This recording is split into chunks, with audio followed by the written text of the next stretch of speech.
Let's get it, 580 Sports Talk on a Wednesday afternoon in the capital city.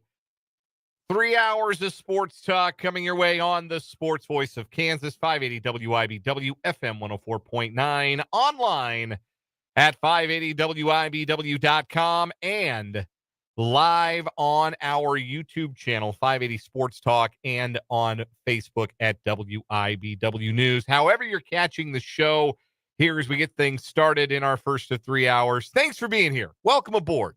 We look forward to having you along for 580 Sports Talk. With you until 6 o'clock. We'll hand things off at that point to the Royals Baseball Network.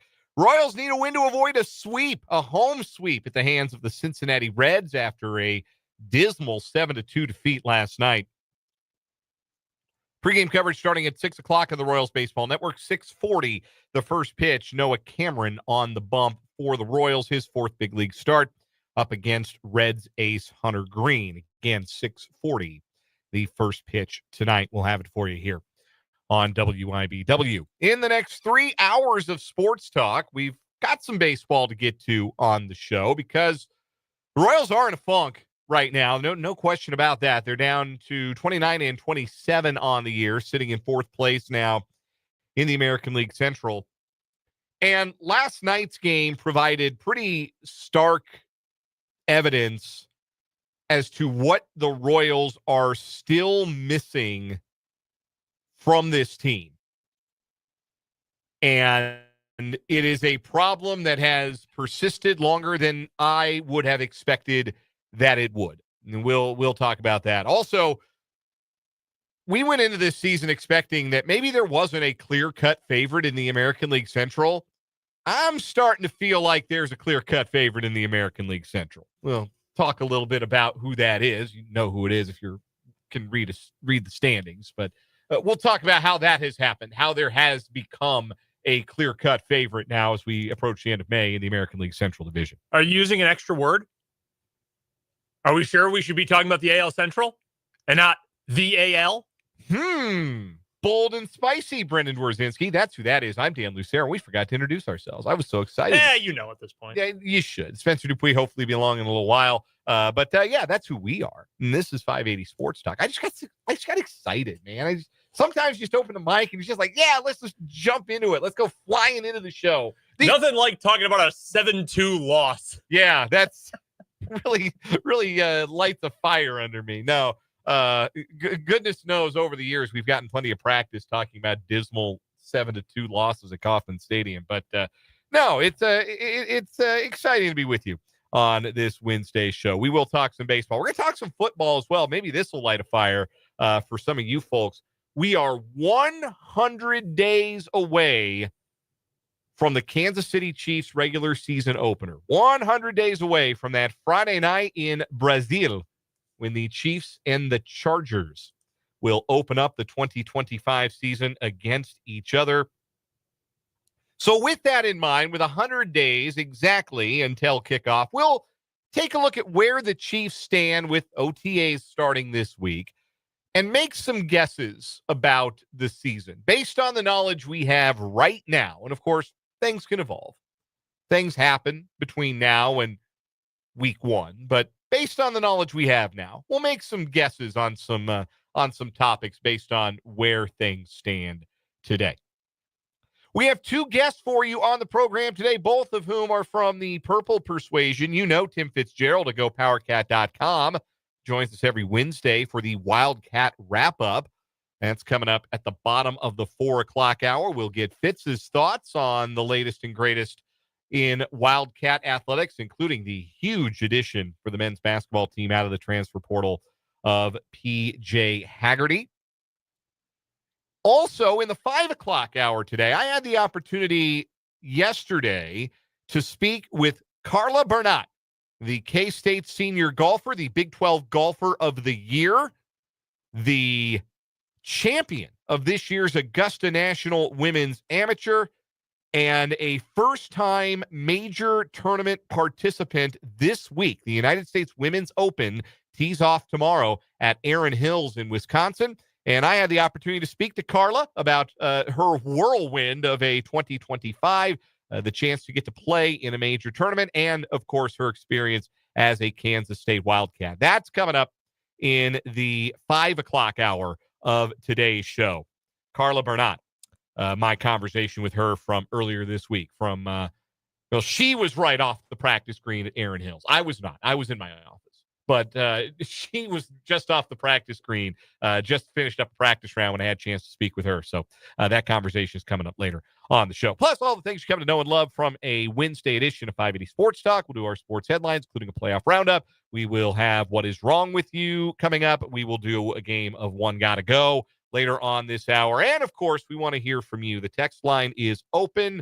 785-272-9429 is the number. That is 785-272-9429. Also, if you are watching the show on YouTube today, you can join us in the comments, in the chat. There's a chat window there in the web browser or on your mobile device, and you can interact with us and your fellow listeners throughout the show. Good afternoon to Mark and Vance and everybody else who will join us in the YouTube comments throughout the show. Great way to make your voice heard if indeed you're watching on the YouTube channel, 580 Sports Talk. And if you've never done that, today's a great day to give that a shot and subscribe to the YouTube channel. If you have not yet, go on over there, click and subscribe at 580 Sports Talk. Reds 7, Royals 2 last night. The Royals did not, in fact, have anything for Brady Singer, contrary to my belief going into last night's game. Although it's not quite accurate to say they didn't have anything for him. The problem was all they had was singles. The Royals had 8 hits last night. Every one of them singles. 8 singles for the Royals. 7 of those came in 7 innings against Brady Singer. One of them came meaninglessly in a 5-run game in the ninth. And the Royals had put traffic together against Singer early in the game. They had a runner in scoring position in the bottom of the first inning after Bobby Witt Jr. walked and stole second. He was left stranded. Royals put together their best inning, their only scoring inning of the night in the bottom of the second inning with 4 singles, including RBI knocks from Kyle Isbell and Jonathan India. They got a 1-out single from Salvi in the third. They got a 2-out single and stolen base from Drew Waters in the 6th. They got a 2-out single from Jonathan India in the 7th. Normally, you would expect to, you get 8 base runners in 7 innings. You'd like to be able to stack those a little better, maybe turn that into some more action, but it's hard when all you're doing is advancing 1 base at a time. Meanwhile, the Reds hit 3 solo home runs. And solo home runs don't beat you typically. That's the old saw in baseball, but 3 solo home runs will beat a bunch of singles. And you saw that last night, and it really throws into pretty stark relief, Brendan, that this Royals team has continued to be shockingly deficient in the home run department. I don't even want to say the power department because the Royals are 7th in Major League Baseball in doubles, and they are tied for 4th in triples. This is not a team relative to their peers that has lacked 4 extra base hits, but there's only one of them that guarantees a run scoring, and the Royals have 6 fewer home runs than the team with the 29th most home runs in Major League Baseball. And as we get into late May, that becomes a serious problem. We're a third of the way through the season, Brendan, and Bobby Witt Jr. is on pace for 15 home runs. And Salvador Perez is on pace for 12. And if you told me that was going to be the case a third of the way through the season, I would have told you, among other things, that's where the Royals stand. So I agree with you on all of that stuff. Now, a couple points that I do think are worth pointing out. So Vinny leads the Royals in home runs this year. He's got 8 of them. If he played in, and let me do the math here, 4, 5. If he played in 24 other parks as his home park, he'd have more home runs. Sure. So you've got the Kauffman factor. And this is not really here or there for the 2025 season. If you love the Kauffman Stadium dimensions, enjoy them while you have them. Because when a new stadium comes, it will not look anything like the current stadium. Like, you would go from a top-down view. That's why the Royals have been what they've been in terms of roster construction yes, for 40 years. 100%. Yes. You play to your park. You play to your park strengths. If you've got, if you're the Red Sox, you don't build around left-handed power. No. Because it's hard unless you yank it down around Pesky's pole to hit home runs if you're a left-handed hitter. Only the special ones, the David Ortizes, can manage that to make a career out of it. But you build your team around right-handed power if you play at Fenway Park. Funny enough, Fenway is one of the 5 parks where Vinny would be hitting fewer home runs if he played all of his games there compared to the K. There you go. So you do deal with that, and a schedule will affect it, and they'll maybe play at some more hitter-friendly parks when it's warm, whatever. But there's something to note there, and that's just a built-in disadvantage. And that's part of baseball, is your park and your climate are going to make an impact. You and I both watched Cubs Rockies last night. Brenton Doyle hit a ball really, really hard last night for a home run. And on many days at Wrigley Field, that's getting out to the street. That's leaving the park. Last night, it was like a couple rows deep. Like that, there's wind and it swirls. It happens. Weather is a factor. Ball travels more when the weather warms up. Like all of these things are true. And yet, the Royals have 13 more home runs than Shohei Ohtani. Yeah, it's not great. May 28th, you've got to start hitting the ball over the fence. And go ahead. I will say this. The other point I wanted to get to here, because you mentioned Bobby Witt Jr. I think there's an issue here with Bobby Witt Jr. It's not the home runs. This is from my guy Will Harris over on Blue Sky. He does a lot of fantasy baseball. He's KC guy, actually. Tons of fantasy data. He's all over it. Through May 24th, he posted this yesterday, by the way. Through May 24th of 2023, Bobby Witt Jr. had 7 home runs. Rest of the season, he had 23. Yeah. Last season, through May 20th, so what would have been a week ago, Bobby Witt Jr. had 5 home runs. Rest of the season, 27. Through yesterday, 5 home runs for Bobby Witt Jr.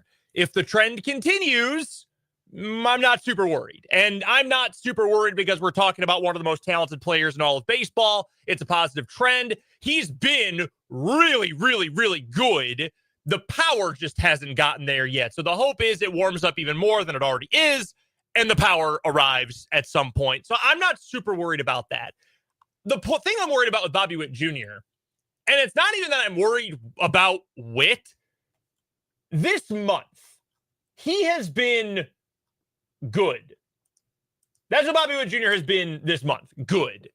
That's not even close to good enough for this team right now because they have so few guys who are producing. And Vinny is turning it around slowly but surely. Salvi slowly but surely. Hitting streak is over for Pasquantino after an 0 for last night. But yeah, still stinging the ball this month. The last 25 games, really this whole month, he's well over 300. He has turned a corner. Bobby, in this month, 25 games, and the Royals are 1 game over 500 in this month. Batting .250, well below what you'd expect. On base of .306, slugging .480. He's got 8 doubles, 3 home runs, 3 triples. Leads the American League in doubles. .786 OPS. That's very good. That's very good for most players. Yeah. But he is not playing like an MVP. And because of that, it's just like it's not good enough for this Royals team. Yeah. And that's not really Witt's fault. No. You have a 786 OPS for a month over 25 games. Nice. Sweet. Awesome. Except for this team, because you got Bobby and the Joe Blows and the rest of the lineup, and that's not going to produce nearly enough for you. Yeah, there's just not enough production. We have a comment here from Andrew asking, when will the Royals hold Salvador Perez and Vinny Pasquantino accountable by moving them to the lower part of the order? The rest of the lineup seems to be doing their part getting on base. I would dispute that last part of that comment, Andrew. There aren't enough guys doing their part and getting on base. Otherwise, you'd see a much stronger lineup. Pasquantino certainly had a slow start. He's been much better in the month of May.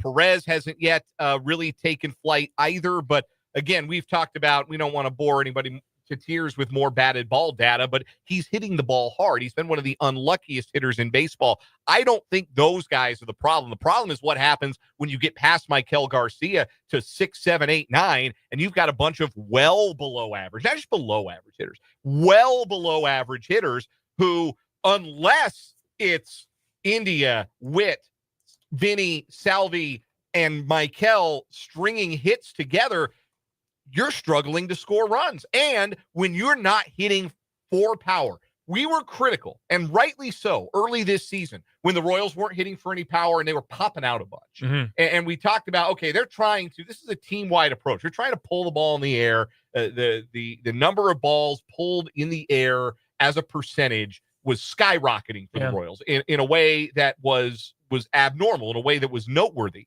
But it wasn't producing any home runs. Part of that, again, where you play. Part of that can be it's April, ball's not traveling as well. But that was the wrong approach for this team because they don't have a bunch of power hitters, but they got to have more power than this. And again, I said back in April, April's doubles typically turn into June and July's home runs. As you laid out from the stat from Will Harris, that is what has happened for Bobby Witt Jr. Over the course of his career. Is that, he's sitting on 20 doubles. Like we're talking about, again, you want to talk about on pace. He's on pace for 60 doubles. Not many guys in the history of baseball have done that in a single season. The record's 67, by the way, in case you didn't know. So, it's not. I did not know that. Yeah, a guy named Earl Webb. Really random, just a random guy. Yeah, just a guy at 67 doubles when back in the 30s, I think. Anyway, the problems with the Royals offensively are exacerbated by the fact that they aren't getting the one big swing. You can have a rough night offensively, but you run into one with two guys on, and all of a sudden you're going to give yourself a chance. And this team only has 9 home runs this season with a runner on base. Only 9. Yeah. 9 home runs with a runner on base. We have played 56 games. That's 1 every 7 games. You're hitting a home run with a runner on base. That's incredible. That doesn't work. The Royals are on pace as a team to hit 99 home runs. They've only had 2 seasons without triple-digit home runs as a team since 1990. And you may say, if you are a Royals diehard, you know your stuff. Well, one of those teams that didn't hit 100 home runs was the 2014 American League champions. And that is true. But have you looked out the window lately? This ain't 2014 in a lot of ways. And one of those ways is the way the game is played in Major League Baseball. And this is not a team built like the 2014 team where, they didn't have a bunch of guys with 400 on-base percentages, but Lorenzo Cain could get on base. Alex Gordon could get on base. Eric Hosmer, when he was going well, could get on base. And then you had your middle-of-the-order guys, Salvi and Moose, that could pop the ball over the fence if they caught hold of one. But they had guys who, again, we'll go back to the old well. They kept the line moving. This is not a line-moving baseball team. The line stops when you get past Maikel Garcia. That's the issue. So to Andrew's point here, and I don't know that the Royals would do this. I don't know that Matt Quatrero would do this. So I'm not going to pound the table and say this has to be the fix. But if I was given the opportunity to make a suggestion, if I was given the chance to put my spin on the lineup for one day, I would not hate spreading out the guys who at the very least are hitting the ball hard or are starting to turn a little bit with the weather and trying to stretch that out over your 9 batters a little bit more. You can only do so much. But, and Andrew in another comment brings up Kyle Isbell here. I don't want to go overboard talking about the value of Kyle Isbell because the underlying numbers indicate he's one of the worst hitters in baseball. And we know what he is. He's a glove, and he's hitting 9th for a reason. But as you've pointed out before, Dan, one thing he does not do when he goes to the plate is swing and miss. And he does not strike out all that often. He is well above average in terms of how, in a good way for strikeouts, how often he strikes out, under 20% of the time, and his whiff rate is right about 20% of the time. That's a 72nd percentile. That's pretty good. I don't hate the idea of having a guy like that who's at least going to make contact being a little bit higher in the order on an experimental basis. You're not going to hit him 3rd. Okay. I'm really going out there on this take, and I understand that. But okay, what if you moved Salvi down a spot, or you move Vinny down a few spots, and Maikel stays kind of in the middle there? And Kyle Isbell batting after Bobby Witt Jr. Well, now Bobby has absolutely no protection, and you're not going to drive him in all likelihood unless he triples ahead of you. But when good things happen, generally speaking, when the ball's in play, especially when you have the fastest player in Major League Baseball on in front of you, again, it's probably not going to happen. And it doesn't have to be Isbell. It can be anybody. And I'm understanding that that's probably not going to happen. But at least if we got to a point where Matt Quattrero truly has to take a big handful of you-know-what, throw it against the wall and hope that it sticks, I don't hate the idea of stretching out your core four at this point, Witt, Garcia, Salvi, Vinny, stretching them out deeper into the order, into the back of the batting order and saying, hey, let's spread out the production a little bit here. Maybe that is something that creates a spark. Yeah, I'm not opposed to the idea of giving Isbell a look in the 2-hole because even he can handle the bat. We know he's a good bunter. If that's who you're going to be, if you're not going to be a team that's going to hit any home runs, then lean into let's get our speed at the top of the order. Let's get guys on. Let's get guys over. And then let's find ways to get guys in. Like lean into that as an ethos. Instead, you bat Jonathan India lead off. Jonathan India's got as many stolen bases on 2 attempts this year as you and me. Like I don't hate. And I know they brought him in to be a leadoff guy, but like maybe that on-base skill can keep the line moving if you bat him 5th or 6th. Because if you're not going to bring speed to the table, and because I have the modern viewpoint, you don't have to be a burner to be a good leadoff hitter. No. But you got to hit for a good average, or you got to take a ton of walks. Like Luis Arias has not been great this year, but when he was at his best, like, yeah, he was going to hit for a 360 average. It's all singles, but hey, that's a lot of singles over the course of the year. That's a lot of times you're getting a guy on first base. If Indy was doing that, sick. He's not, though. But, I brought this comparison up the other day. All right, Bobby Witt Jr. leads off. He gets on base one way or another. You get aggressive on the base paths. Okay, Bobby Witt Jr. steals second 60, 70% of the time. Kyle Isbell comes up. Okay, even an out there, a productive out. Suddenly you got a guy on third base with only one down, Salvi in the 3-hole, and then Garcia in the 4. You've got 2 legitimate chances to at least hit a fly ball or make a productive ground out to the right side, something. Trying something different is where I'm hopeful the Royals go here. I don't know if it'll happen. We're in kind of uncharted territory with Matt Quattrero as a manager here because the first year, year 0, like the roster sucked so bad. Yeah. It's whatever. Last year, they were the whoa team. What was it? 40 more games, 30 more games in the year prior? 40. They were 30, whatever it was. They were so much better than they were the year prior. This is the expectations year, not necessarily expectations that you're going to win the World Series, but hey, you should be a playoff team. Yeah. You've got one of the 5, if not 3 best players in all of baseball starting for you at shortstop. You've got a really, really good rotation and an improved bullpen. This should be a playoff team without question. How do you handle things in the face of adversity? Because even adversity down the stretch last year, you had the Vinny injury, you had to try Robbie Grossman and Tommy Pham. I mean, that was adversity, but also desperation. The playoff odds were pretty set in stone at that point. And also, like, we're still playing with house money. You might not admit that it's a moral victory thing, but like, you're playing with house money. Now you're not. Like, you're expected to be at least a wild card. So how do you respond to needing to make an adjustment? Do you just say eventually it'll work?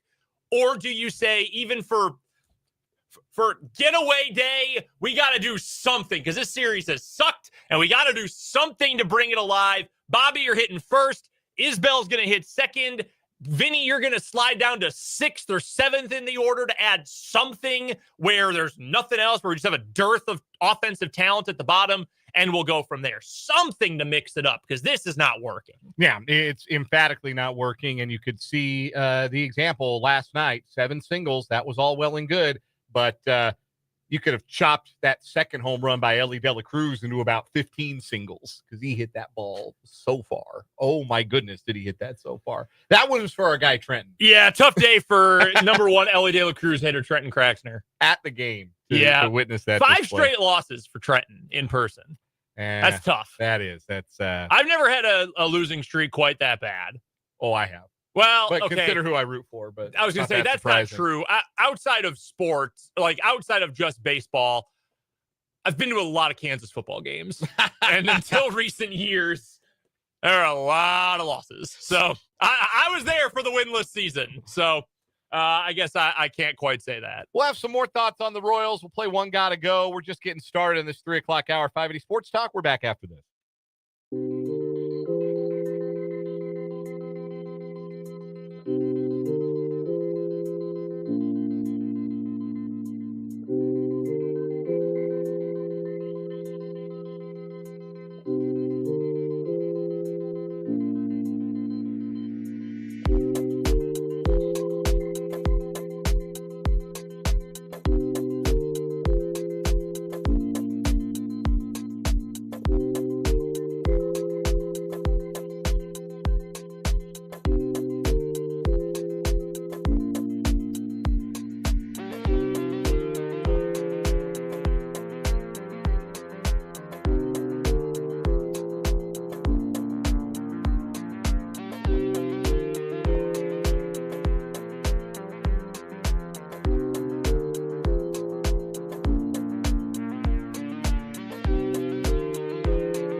By popular demand, kind of, your daily Jack Caglione update.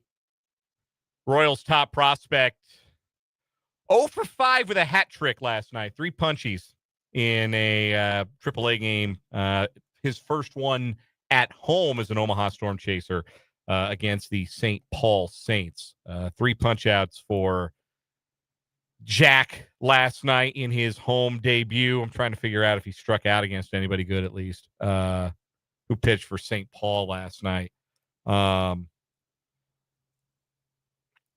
I guess the answer is no. Randy Dobniak pitched in the bigs for a little bit. I guess he did pitch in the bigs for a tiny bit. The Dauber. Anyhow, so I saw this quote from Mitch Sherman of The Athletic, wrote a piece about Caglione and his debut in Omaha, and JJ Piccolo had this quote earlier this week, and I'm so glad that JJ Piccolo said this because I suspected this was the philosophy, and this makes a lot of sense as the philosophy for the Royals and Caglione moving forward. But it was nice to hear it from JJ Piccolo, and this is what JJ said, quote, "It's not fair to any player, whether it's Jack Caglione or whoever, when a team is scuffling offensively, to try to put it on him and hope he's going to come save the day. The best way to break any player into the major league is to try to bring them up when the team's hot offensively and scoring some runs." So now you've heard it from me and you've heard it from JJ Piccolo. You know, this is one of those listen to me now and believe me later on kind of things. That is part of the calculus with Caglione because, look, we just talked about how starved this team is for power. And best case scenario, Caglione is a 30 home run guy as soon as he comes up to the bigs. And the Royals are starving for that in the lineup right now. And I get it. I get the compulsion. I'm sure JJ Piccolo has to check that compulsion a little bit himself when he sees Cags hit 5 home runs in his first 6 AAA games. But you don't do that kid any favors if you bring him up and you expect him to be the Deus Ex Machina. So other guys got to get going. So then that he's additive and not the main ingredient, the thing that saves the Royals, because that's not a fair thing to put on him. So you talked about it yesterday. The Super 2 deadline also plays a role in this, but another reason to hope that the Royals bats get going is because once they get going, it gets a lot easier. Should Cags continue to punish AAA pitching to decide, all right, we figured out right field for the rest of this season and hopefully for the next decade at Kauffman Stadium. My big worry with Jack Caglione, clearly he's got the juice and there's all the hype behind him. I hope he lives up to it. I don't have any reason to believe he won't, but I really hope he does because this is a lot of pressure on a kid. And it's only building the more we go on this season and the Royals struggle to score runs and struggle to hit the ball over the fence. And sometimes it works out. Like sometimes guys come up and they are really good right away. I mean, You can look around baseball and find examples of it. But, you know, Jack Caglione, for example, not the same caliber of prospect that, say, Bobby Witt Jr. was. And that's for myriad reasons. And I'm not saying that Cags can't be an all-star. He certainly could be. I'm just saying that there is a lot of pressure on him. And here's again, I'm trying to temper expectations without throwing a huge bucket of cold water on everything. What if he struggles? Then what? Like, I don't hate the idea that we're going to try everything we have at our disposal available to us without a call-up first before we get on to Jack Caglione. I don't hate that because he's gonna fix everything. Right field is fixed. And then what if he comes up and he plays 20 games and bats 185 with 3 home runs? Because you know what happens to rookies? They struggle when they got to face 97 with movement out of the biggest no-name you've ever seen in the bullpen in the 6th inning. No, it's a very real. And I don't want that to happen. I hope that's never a problem. That's just my one, God. It's a very everybody's putting a lot of weight in a kid who's been in the minors for a cup of coffee. Yeah. That's my worry. No, it's a very real consideration, and it's something that right now it's hard to balance because on the one hand, you feel a lot better about him tonight, even with only a handful of pro games as an outfielder under his belt. Would you feel better with his name in right field tonight or John Raves? Probably with Jack Caglione. But one, John Raves earned an opportunity like we talked about. Sure. Number two, if you call him up and you put all that on his shoulders, you are in some ways setting him up to struggle, setting him up to fail. And then if he doesn't make the impact right away, then how do the fans turn on him? How does that change the relationship between the players and the fans who have expectations of this season? So I still think they're doing the right thing by Jack, even if it sometimes feels like it's not the right thing by the Royals, who are so desperate for offense and desperate for power right this second. Gotta let the cookies bake. You could eat the cookie dough, but salmonella is a real thing. You don't want to take that. No. Just let the cookies bake. You ever eat raw cookie dough? Like if it's the kind of raw cookie dough you can eat. Yeah, The sure. like marketed cookie dough. Yeah. Like, yes, you can eat this raw, where it's pretty much just like a soft cookie. Yes. That's I won't eat it. what it is. I'm scared of getting sick. I won't eat it. Of all the things I will eat with absolutely no regard for my insides and my body, I will not eat raw cookie dough. Everybody's got a line.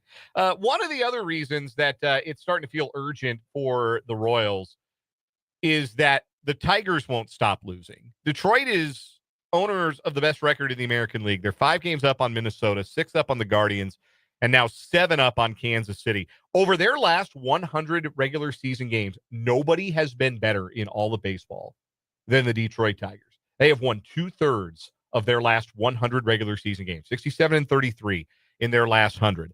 Right now, Fangraphs gives the Tigers a 68% chance to win the American League Central, and I think that they have proven they're a lot better than Minnesota and Cleveland and even Kansas City as presently constructed. Now, there's a huge series this weekend at the K where the Royals could turn the division on its ear, go out and get a sweep, and it's certainly within the realm of possibility. Detroit took 3 out of 4 from Kansas City in Detroit earlier this year. Royals will have their chance to punch back this weekend, but we went into this season with the anticipation that it's up for grabs in the Central, and the Tigers have spent the first 2 months saying, hey, are you sure about that? We don't feel like it's up for grabs. We feel like this is ours. We feel like this is our thing. And the longer that it persists with guys being productive that you maybe didn't expect to be productive, guys like Spencer Torkelson maybe saving his career, like Javier Baez being one of the most valuable players in the American League, like Zach McKinstry being an above-average hitter. Okay, there's still some stuff that's probably going to come back to the mean at some point. But the Tigers have a tremendous amount of belief, which goes a long way. They have the best pitcher in baseball. That goes a long way, fronting their rotation. Their bullpen's solid. They don't have a lot of weak spots. They play good defense. And A.J. Hinch is a really good manager. He'd still be in his first job if not for that unpleasantness with the trash cans in Houston. He's a really good manager. There's a reason he was in such demand as a managerial prospect and a reason that the Tigers were willing to bring him back to the major leagues. He's really good at this. So they've got all the pieces. And we went into the year feeling like there was not a favorite, and I fully expected that it would feel a bit like a marathon in the American League Central. But no, there is a firm favorite now in the division. And you made the argument right off top, Brendan. They very real chance you could consider them the favorites in the American League. But right now, they feel like they've got fewer flaws than any of the other division leaders for sure. We'll take a break, come back with a round of One Gotta Go here on 580 Sports Talk.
Little one gotta go on 580 Sports Talk.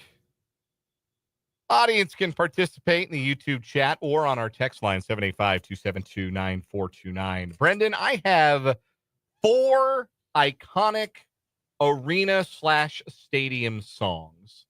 Okay. And you are getting rid of one of them forever. Okay. You will never hear it in your life again. The 4 songs on offer. We got 2 that are older and 2 that are more recent. If Queens, We Will Rock You. Guns N' Roses, Welcome to the Jungle. White Stripes, Seven Nation Army. And Kerncraft 400's Zombie Nation. You got to get rid of one of those forever. Which one is it? We Will Rock You. Really? Yeah. Why? It's so boring. It is so boring. Like, as a song, sure, but it gets the people going. People have been stop clapping for 40 years. I'm good. I'll pass. Terrible answer. That was tough when you brought up Seven Nation Army, which has gotten so overdone. First by European sports clubs and then by American teams trying to be European sports clubs. We Will Rock You easily. No, Seven Nation Army is the answer. Like, it's not the song is fine. No, it's a pretty good like, song. I don't mind. Like, it come on the radio. Like, I'll listen to it. I'm not switching off the radio when Seven Nation Army comes on. But I am tired of it at the stadiums. I'm tired of the chant. I'm tired of the. I'm tired. I'm tired of it. I'm over it. I'm over it. Zombie Nation is similarly overdone from a chant perspective. But Seven Nation Army. I'm just kind of over it. I'm good off that song. I get it. Those are the 2. Welcome to the Jungle's great. Yeah, love that one. Never a bad time to hear Welcome to the Jungle. Zombie Nation's awesome too. Penn State really took that one to a new level because that's like their version of Sandstorm, right? Yeah, I think so. Yeah, Sandstorm also can stay, by the way. Yeah, we're not getting rid of Sandstorm. No, Sandstorm. This is a decidedly pro Sandstorm radio program. Yeah, no, I agree entirely. All right, I'm only going to give you 3 here, but one of these Kansas City Chiefs coaches is no longer on staff. Which one is it? Steve Spagnuolo, Dave Merritt, Andy Heck. I have to get rid of one of them? You have to get rid of one of them. Oh, my gosh. Ooh. Bill came due. Clark Hunt funded another weird kids camp in rural Missouri, and he can't afford to pay one of these salaries. One of these. Oh, man. Do your Googles. Spag stays. That's obvious. So I guess it's between the position coaches, and I think Dave Merritt has had a little bit more of a run of success developing the young talent than Andy Heck has of late. Dave Merritt keeps finding starters in the 3rd day of the NFL draft, and Andy Heck got 2 starts out of Kingsley Sumatai at left tackle last year. So, yeah, tough blow, Andy, but I'm going to go in that direction. Yeah, I'm probably going Andy Heck as well. I feel like the real world issue the Chiefs could run into is I'm a little surprised Dave Merritt hasn't gotten more looks to be a defensive coordinator, to be completely honest with you. Look at what that secondary has done. And yes, Steve Spagnuolo is a large part of it. But usually position coaches who have that much success don't really stick around as long as Dave Merritt has. I mean, it's been incredible what he's been able to do. He's got one of the best corners in the NFL. He was obviously part of the development of Trent McDuffie. You've been keeping up on what L'Jarius Sneed has been up to since leaving Kansas City. It ain't great. No, it ain't great. And Rashad Fenton, useful player on a Super Bowl winning team. You know what he's up to now? Probably selling cars somewhere. That. Dave Merritt's really, really good. I'd go with Andy Heck as well. I'd keep Steve Spagnuolo. The one other thought about Spags, were the Chiefs on the cutting edge of the hiring a failed head coach as your defensive coordinator trend? Because that is very in vogue right now. This is true. The Bears hiring Dennis Allen to be the defensive coordinator for bench. Dennis Allen ain't getting another head coaching job. Well, it's not so much hiring failed head coaches. It's hiring guys who were good defensive coordinators and then failed as head coaches. Yes. And saying, hey, maybe you found your level, and let's see if we can't restore some, like Vic Fangio, Vance Joseph. Yep. Just to name former Broncos, just keep it with former Broncos guys. Green Bay tried it with Mike Pettin, and it did work for 2 of 3 years, and then suddenly it really did not work anymore. But that was, again, new head coach. Matt LaFleur had never been a head coach before. Mike Pettin was the only holdover from the old staff. Hey, you've done this. Let's, try it, and it worked for a little bit. The Chiefs are kind of on the cutting edge of that, though, because you're like, Vance Joseph's been awesome. Vic Fangio, I mean, one of the best defensive minds in modern football history. Chiefs were on the forefront, though. Yeah. Thanks, Spags. Yeah. Thanks for winning like 6 games in 3 years with the Rams. Yeah. It was a little more than that, but not by much. Chance. Who was his quarterback? It was like end stage Mark Bulger. Kellen Clemens, probably. God, end stage Mark Bulger is a very sad thing to say. The year they went 2-14 in 2011, that was rookie Sam Bradford and AJ Feely and Kellen Clemens. I'm sorry, that was second year Sam Bradford. Ooh. Threw 6 touchdowns in 10 games. Yeah, and that was when they went 2-14? Yeah, they went 2-14 in 2011. Let's not forget 2009 when they went 1-15. The 3 quarterbacks on the final roster, week 17 that year, Kyle Bowler, Keith Null, and Michael Riley. I got nothing for you. Mark Bulger was on IR at the end of the year. I don't even have anything for you. Keith Null appears to be a D2 great, West Texas A&M. Yeah, I've heard of Keith Null. Yeah, you know what else was Null? The number of NFL games he played after 2009. Oh, Michael Riley is BC Lions great Mike Riley. Oh. He went by Michael at the time. There you go. A little Canadian football knowledge for you. A good player in Canada. D2 football and Canadian football. This ended up being a segment right up your alley. Hell yeah. We'll take a timeout, come back and wrap up the 3 o'clock hour, 580 Sports Talk after this.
One player who will not be solving the power problem for the Kansas City Royals.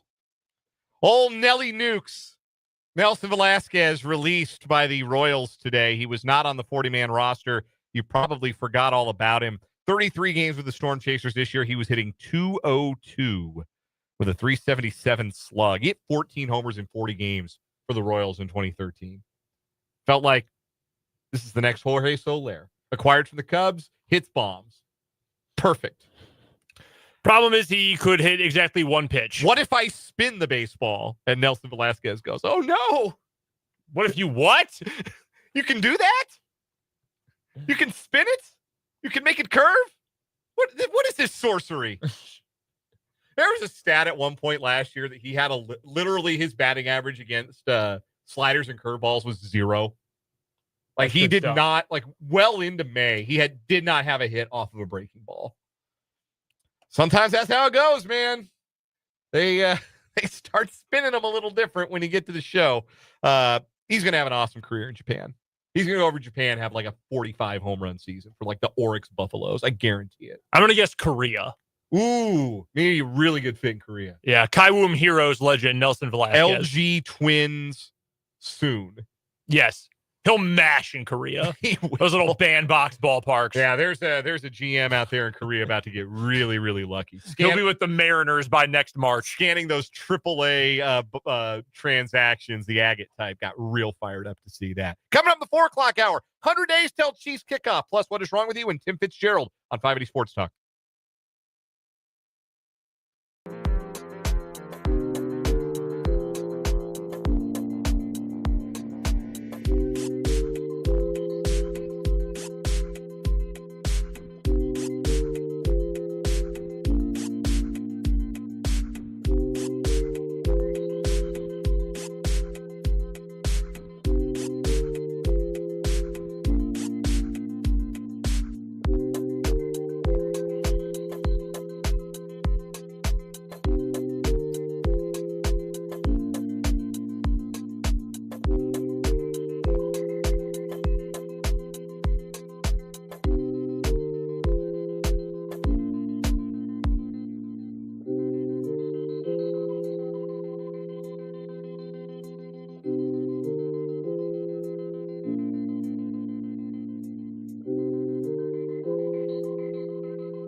Well, let's get it. 580 Sports Talk, hour number 2 on this Wednesday. Happy hump day to each and every one of you. If you're just joining us, thanks for being here. If you've been hanging out with us through the first hour of the show, thanks for hanging out. We appreciate you being here with us on 580 Sports Talk, on the sports voice of Kansas, 580 WIBW FM 104.9, online at 580WIBW.com, and in living color on our YouTube stream.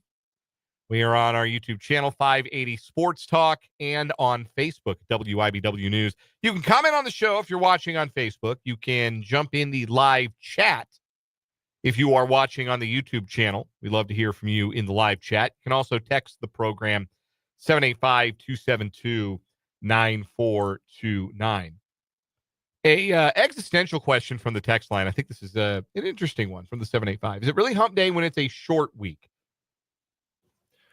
Yeah, the hump happens at midnight tonight. That is the hump. Does it not happen maybe, well, let me see, if you're, I guess 4 work days, it's the time between the end of today and the beginning of tomorrow? That's the hump? Yeah, I suppose that's true. Getting my son to bed is the hump? Yeah. Yeah, when you're halfway done with the obligations of the first half of the week. Sometimes that feels like a hump, man. He woke up at 1 a.m. this morning. We could not figure out why. Oof. No rhyme or reason to it. Got him down, and he slept through the rest of the night. But, boy, that hit us like a ton of bricks. Yeah, ours woke up a little bit early. Sometimes she'll wake up at 6:15, but then she'll eat, and Mom will put her back down till about 6:45. She'll get an extra half hour in. Not today. She was ready, and my wife was commuting today. She was going to Kansas City, and she woke me up a little before my alarm and said, "Hey, will you please get up because our daughter is awake and someone needs to be." So we just had some cuddle time this morning because I was not coherent enough to get up. So I've been told that at some point, because our son's been a real good sleeper, and that I think Jake used to call it CEO mode for his oldest, where like lost him to be up at 5 o'clock. And demand everybody else get up too, essentially. Yeah. And that's just kind of then becomes what it is with your daily routine. Text from the 316 says it's hump day as soon as you clock out. You're at the peak of the hump when you clock out this week. Yeah, that's fair. So for my wife and everybody else who is still teaching in 501 because they had the extra days, I think they're the only district in Topeka that did the extra days on account of all the snow days back in January. Yeah. So they're still working. But tomorrow's the last day. So today's still hump day for my wife because they have Memorial Day off. But they're done Thursday. So today is still hump day for my wife. Okay. So she got it cut off of both ends. My wife and her colleagues, yeah. So it's just, shortened week in that direction. I drove by my old junior high when I was at home, back home over the weekend. My parents' house is 3 blocks from it. And their final day of school is June 6th. They're still in till next Friday. But the high school, I believe, is done this week. I think they graduate this weekend. Yeah. Or might have even been this past weekend. Yeah, it's kind of odd. Like, I think graduations here locally were either last weekend or the weekend before. Mm-hmm. And yet, like, high school sports still popping. Today's day 2 of state boys golf. Hayden Boys making a real run at 4A, from my understanding. I've not seen the final scores, but Hayden Boys making a run at a state title. You've got softball and baseball this week, obviously track end of the week, and that wraps up the calendar.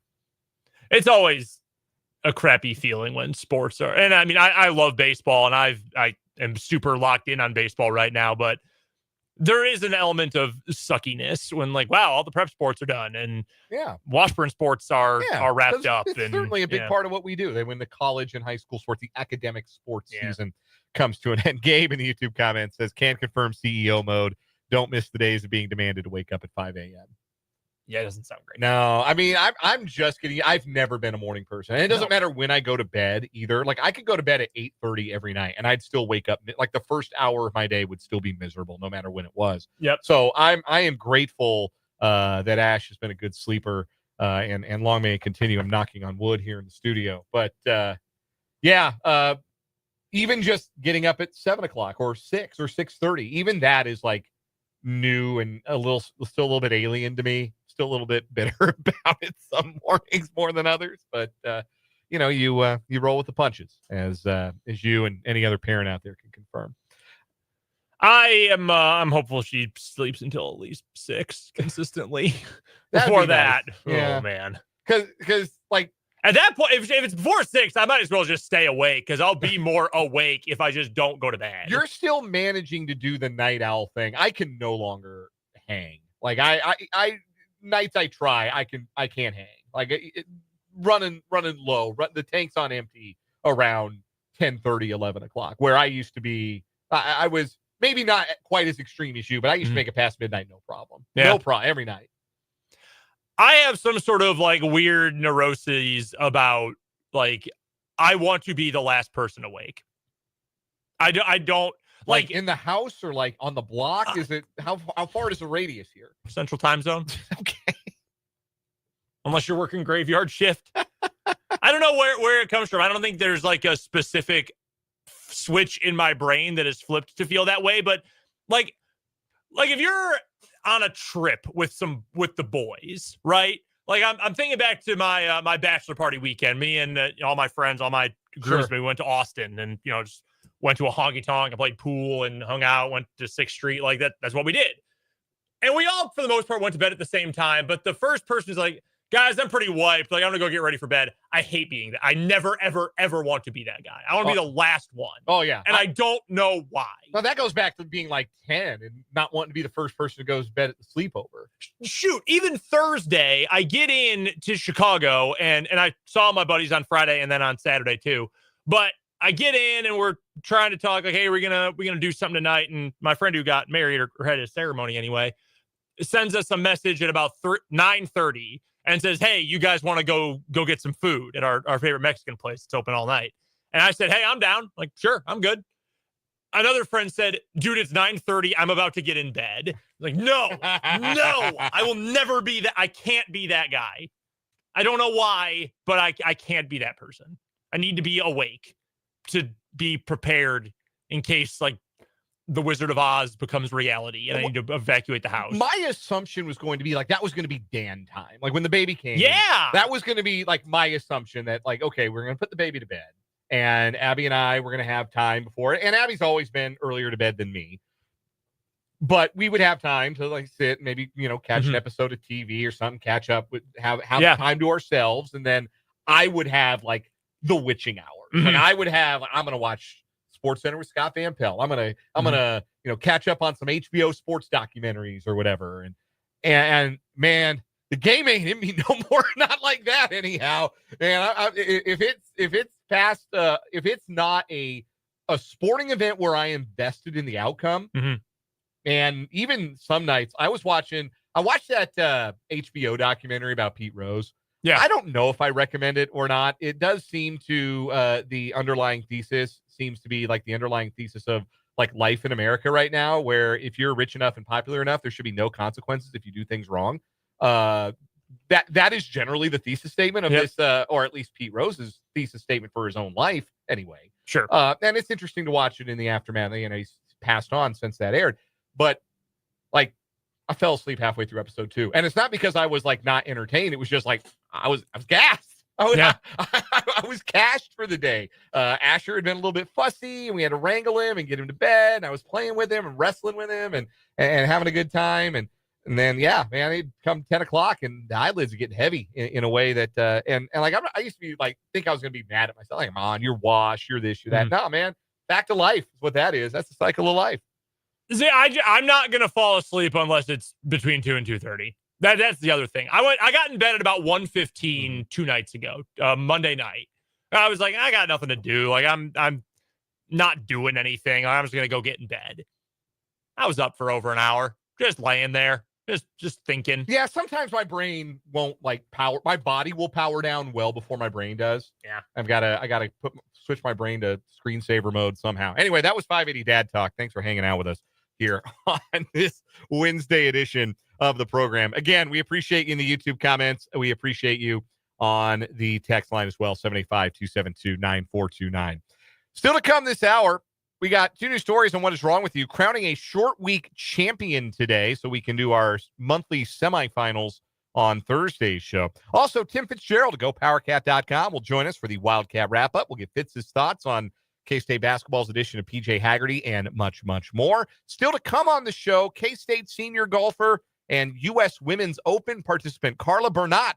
We'll hear from her. I chatted with her earlier this week as she prepares for her first major tournament as in the professional rank. She has not turned pro yet, but qualified for the U.S. Women's Open by virtue, of course, of winning the Augusta National Women's Amateur.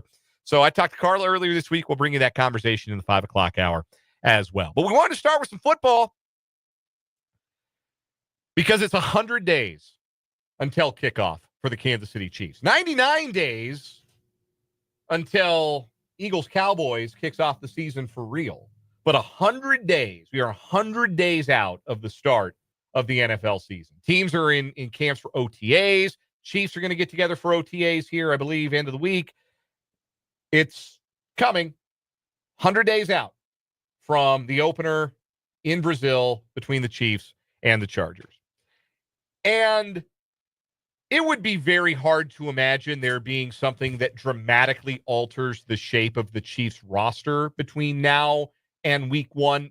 Maybe an injury, but you can't predict those things. Outside of injury, it's really hard to imagine that anything would occur that would dramatically reshape what the Chiefs are going to look like in terms of their rosters. Who's going to line up for them in week one? So 100 days out, let's make some educated guesses based on where we sit today at some interesting questions for the Chiefs entering 2025. Few of them are stat related because I do think these are interesting. Brendan, who's going to lead the Chiefs in receiving yards in 2025? This is a really good one. I think it's going to be Rashee Rice. I just don't know what he's going to be able to do coming back from the injury, which is my worry, and why if he is really not himself for 8 weeks, well, then it's probably going to be Xavier Worthy. But I'm just so high on what Rashee Rice's skill set can look like in this offense. So I'm going to go with Rice. I would not be surprised if early in the year, while he's still getting his sea legs back, if they kind of forced the ball to him in some non-explosive capacities. Because I think he can be an explosive player. We saw that in spades the first 4 games, 3.5 games of this past season. I'll lean with Rice. I think he can be a Pro Bowl player in this offense. I really do. I just am not. I'm only cautious about it because of the recovery from the injury. Because if I remember correctly, and correct me if I'm wrong, it was not just, he tore his ACL. There was some other junk that was kind of shredded in his knee, right? Yeah, it was a pretty bad injury. It was the tears themselves were as clean as they could be, but it was a lot of tearing in there. It was not a good injury. Yeah, that's what I thought. So and he had to he tore his LCL as well. There's actually a story about this right now over at Sports Illustrated from Zach Gilbert writing about the Chiefs. Just saw that. So thanks, Zach. But yeah, I'll lean Rice. I think his ceiling is so high within the confines of this offense. But the caveat being, if he's just not himself for half the year, more, whatever, I think it'll pretty easily be Xavier Worthy. Probably because he's just going to get a bunch of yards after catch and is going to rack up some really explosive totals, even if he doesn't have the same catch numbers. So I am leaning towards Worthy, and some of this is the hesitation about what does it look like for Rice early in the season? Do they ease him in? Particularly, and I know the first half of the schedule is tougher than the second half, but the Chiefs know that January is what matters, and that they're going to get to January. They've got the pieces. They've got the horses. They're going to get to January one way or another. They want to make sure they got the best of Rashee Rice in January. And if that means managing his snaps and really building up his workload as the season goes on, I could see them being more cautious with his snaps. It also gives them an opportunity to see what they've got in Jalen Royals, who's a very similar kind of receiver and could be a similar kind of fit in the offense. So I think it's going to be Worthy. And 2 other reasons I think it's going to be Worthy. Number 1, he showed that he can be more than just the deep ball guy. And number 2, I think he'll be a better deep ball guy this coming year than he was in year 1, where we were talking about this either last week or the week before, that cut-up that's out there of all of Mahomes' deep shots to Worthy, it was a quarterback and a rookie receiver who never quite looked like they got it dialed in. And I expect that a talented receiver and a everything quarterback can get it locked in year number 2. So I do. I think it's going to be Worthy, but I do think Rice will level up his contributions. And if you look at it on like a per game basis or maybe a second half of the season, you split the season in half, I wouldn't be surprised if Rice is your second half receiving leader. There's also, as Andrew points out in the YouTube comments, the looming threat of suspension still due to the hit and run automobile accident that Rashee Rice was involved with a couple of off seasons ago. But sometimes those things can take a long time to either settle themselves in the court or in the NFL's disciplinary measures. And to date, we've not heard anything that would lead us to anticipate that anything is imminent there. Could happen, certainly, and obviously changes the equation for Rice and what he can produce. But all quiet on that front, at least for now. What about rushing yards? Oh, man, this is a really tough one. I think the Chiefs are going to lean with what they know, and I think they're going to use Isaiah Pacheco more than anyone else, and that is going to lead to him getting more rushing yards. That being said, I expect that by week 14, it is very clear who the Chiefs' best running back is, and it probably won't be Isaiah Pacheco. That's kind of where I feel. Like, he'll get the stats, especially, I think, early in the year. He's an established guy. He's the clear number one. This isn't like 2020 with Clyde Edwards-Helaire coming in as a rookie. 1, Clyde was a first-round pick. But 2, Damian Williams was gone. Darrell Williams was never going to be a number 1. It was Clyde's show right away. Pacheco is the entrenched starter, whether that's right or wrong.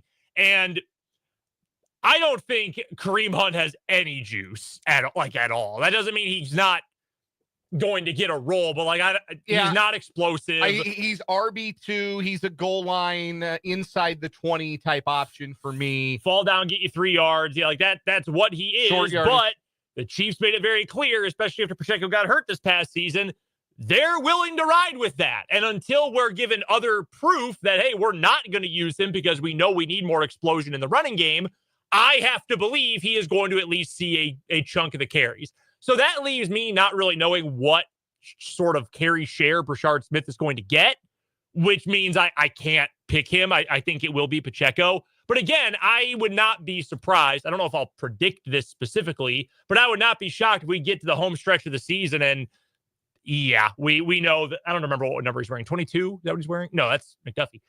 Whatever number Brashard Smith is wearing. 20? 28? I don't know. Whatever. I don't remember.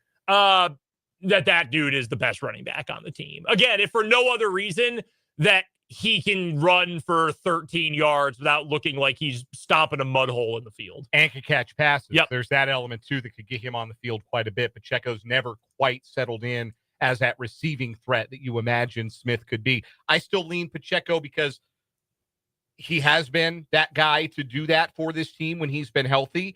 But how much is he going to be able to come back from that injury he suffered last year? Because he didn't come back in very good shape last season.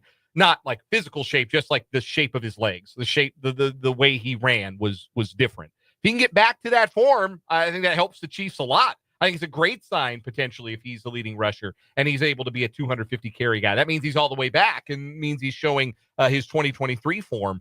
But leg injuries, those kinds of broken ankles, the kinds of injuries that they put screws in your feet, those are tough ones for running backs. How about on defense? Who's going to be the top sack guy for the Chiefs outside of Chris Jones? The way I look at it, there are 2 answers to this question. George Karlaftis only had 8.5 sacks last season, but he had 4 more in the playoffs. He had 44 pressures. Aaron Schatz of ESPN, we talked about this last week, called him the most underrated edge rusher in the NFL. High praise. Absolutely a world where he gets back into the double digits in sacks. Here's my sleeper answer to this question. Charles Omenihu has been awesome when he's been on the field. We've just never seen a full season of Charles Omenihu. Yeah. A full season of Charles Omenihu in this defense, in a Spags defense, that could be a 10 to 12 sack guy because he's produced like that in the short burst. Yeah, that's true. Ah, man. My lean is Karlaftis because the thing about pressures is that is a more repeatable number than sacks. And sacks are a more volatile statistic. Now, for certain guys, like, that TJ Watt, with a fully healthy season, is going to get 15. Myles Garrett's going to go for 14 to 17 every year. But those guys are Hall of Fame caliber players. I am going to lean George, though, because I think when you've got that kind of consistent pressure on the quarterback, the sack totals usually are able to catch up. I'm going to go, and I'm a big fan of George. I love his game. I love his motor. I think he is the guy who is going to get the most. I also would not be shocked if it simply comes down to the fact he's just on the field more than Menahu. And not even due to injury. Like, the various sub packages the Chiefs can run, and rotating in Felix and rotating in Jalot and all of that. Gelati? Gelati. Okay, I couldn't remember. Yeah. I know we had said both. I couldn't remember which the actual one was.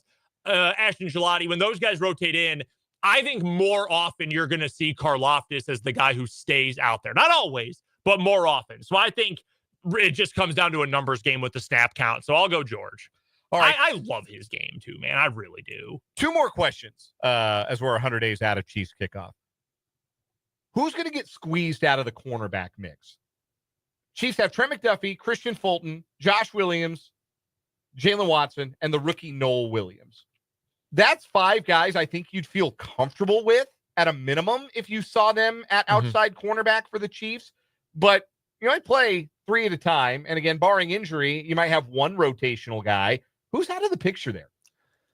I think it's got to be Josh Williams, right? Like, Jalen Watson struggled in the Super Bowl pretty badly, but who didn't? I mean, everyone struggled in the Super Bowl. And in truth, he was coming off of an injury, but the first 6 weeks of last season, he looked like he was leveling up. Yeah, he was really good to start last season. He's big. He's got a useful skill set. Obviously, McDuffie is not. I can't imagine Fulton does. He just gave him a 2-year contract with real money. $20 million over 2 years is real money. Fulton's on the outside. Somebody else is on the outside. McDuffie's in the slot. Like, that's...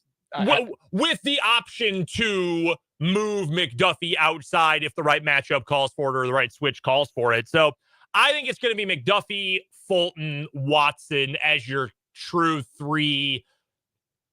I don't think it's impossible that Noel Williams is your dime back either. And granted, the Chiefs also run 3 corner, 3 safety dime looks as much as anybody in the league. But I think and it's nothing against Josh Williams. Like, it's really not. But again, end of the season, I would not be surprised if they're going with the young gun over a Josh Williams who will be playing his final season in Kansas City. I mean, they're not going to re-sign him in all likelihood. No, that's true. And they might not re-sign Watson either, but I think he's earned the right to at least start the season with that job. Yeah, he was better than Joshua Williams last year. Yes. Just flat out. Joshua Williams just didn't find that consistency. Here's the last question. Put a % chance on it right now. Give me a number. % chance that the week 1 starting left tackle for the Kansas City Chiefs is Josh Simmons. 5%. Really? That low? I know there's been some talk about it. The Chiefs run things pretty conservatively, as we know. I think they're going to go with Jalen Moore. You've got to play Moore. That's the thing. Like, you gave him all that money. You got to play him. And until it's proven that he is unplayable, and I doubt that happens during training camp, I think it's his job at left tackle. Or alternately, until Juwan Taylor is unplayable and you move Moore over to sort of the right side. But I think they're going to really slow play this with Simmons. And I think that's the right call for what it's worth. I got a 33 and a third % chance. I'll say there's a third of a chance that he's healthy enough, because the talent is not really in question for him. The injury is what might hold him back, and they should be cautious. That's a nasty injury for a big man to come back from. They should absolutely be cautious. But if he comes back and he's far along in his progress, he can do more with the first team, that he can work out, that he can start to get his game legs underneath him, and he proves beyond a shadow of a doubt that he's better than Jalen Moore, they will play him week 1. They won't mess around. And they'll get their left tackle of the future out there as quick as they can. We're going to take a break here on 580 Sports Talk. Tim Fitzgerald's coming up in a bit, but What Is Wrong With You is next.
What is Wrong with You is brought to you by State Farm agent Ryan Mo Winkle Insurance and Financial Services. Give him a ring today, 785-273-1572. This is the end of a short week of What is Wrong with You because we've got our May semifinals tomorrow and the championship on Friday. So we're competing for a short week champion today, going up against he who smelt it, dealt a beating, a gentleman who got farted on in line at the Plasma Center and punched an elderly man in the head over it.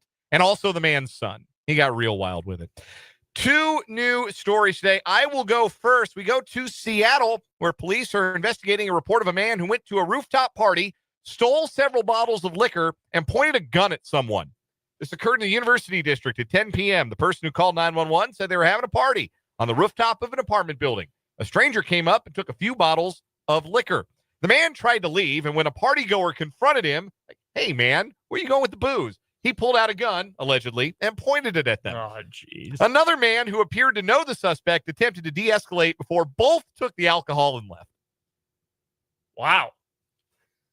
Talk about a party foul. Yeah, I wonder what happened here. You think the guy, obviously somebody at the party knew this guy. Do you think he felt like angry he didn't get invited? You think they probably didn't invite him because he's the type to steal your booze and pull a gun on you? Probably. I think that's a pretty safe bet. Yeah, as soon as they left, everybody up there was like, yeah, we feel pretty good about not inviting that guy. All right, for my story, we're going to the UK. Second, What is Wrong with You today, brought to you by Ryan Mo Winkle and Mo Winkle Financial and Insurance Services. We're going to the UK where a guy was cheating on his wife, and he got ratted out by his electronic toothbrush. Paul Jones, a PI in Britain with over a decade of experience, recently recounted one of his more unusual cases. Catching a cheating partner is rare, but even rarer is catching them with the electric toothbrush. However, one of Jones's clients, a married mother of two, she was trying to help her kids improve their teeth brushing habits. So they got electric toothbrushes that you could monitor with a smartphone app. The world is too technologically advanced at this point. And she noticed that the toothbrush was being used at strange times of the day when her kids were supposed to be at school and her husband at work. After making sure her kids were indeed at school, she confronted her husband, who claimed he was at work all day.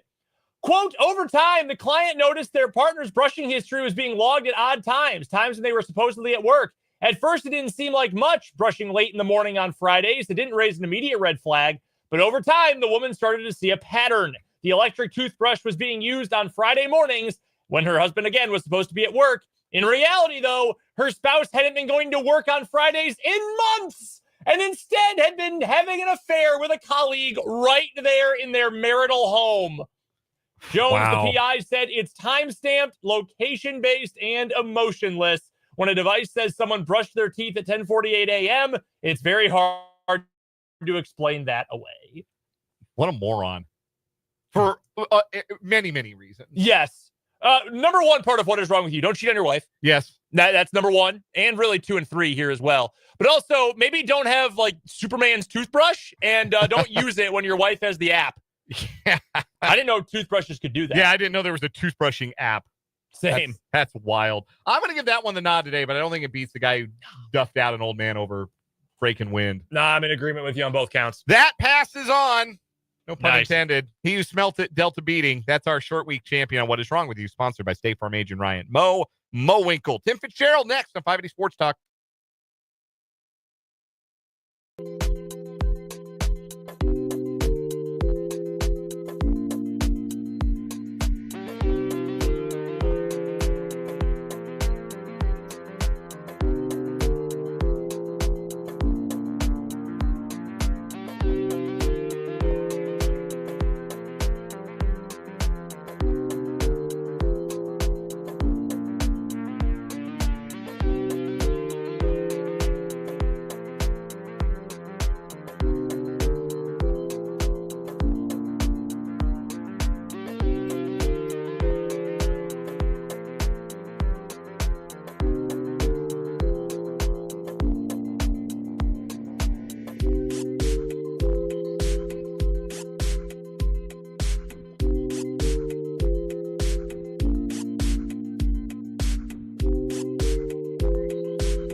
We are joined on the Flaming Place Wine and Spirits hotline by the great Tim Fitzgerald, GoPowerCat.com, part of the 24/7 Sports Network.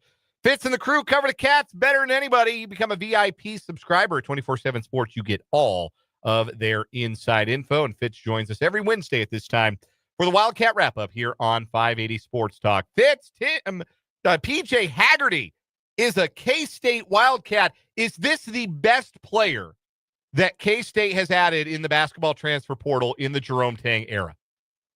It's hard to say no to that. It really is. I mean, this is a high production guy who's healthy. We didn't know about Keontae Johnson's health. Remember that. He turned out to be pretty darn good, but, we just didn't know what we're going to see. Haggerty's healthy and has 2 years, although, you would expect him probably to test the NBA waters after next season. Yeah, I would say so, and it's exactly what they needed for next season because they were missing that alpha score, and he is definitely an alpha scorer. It's starting to be a bit of a trend for Tang and his staff to be able to wait things out a little bit in the portal before making an addition.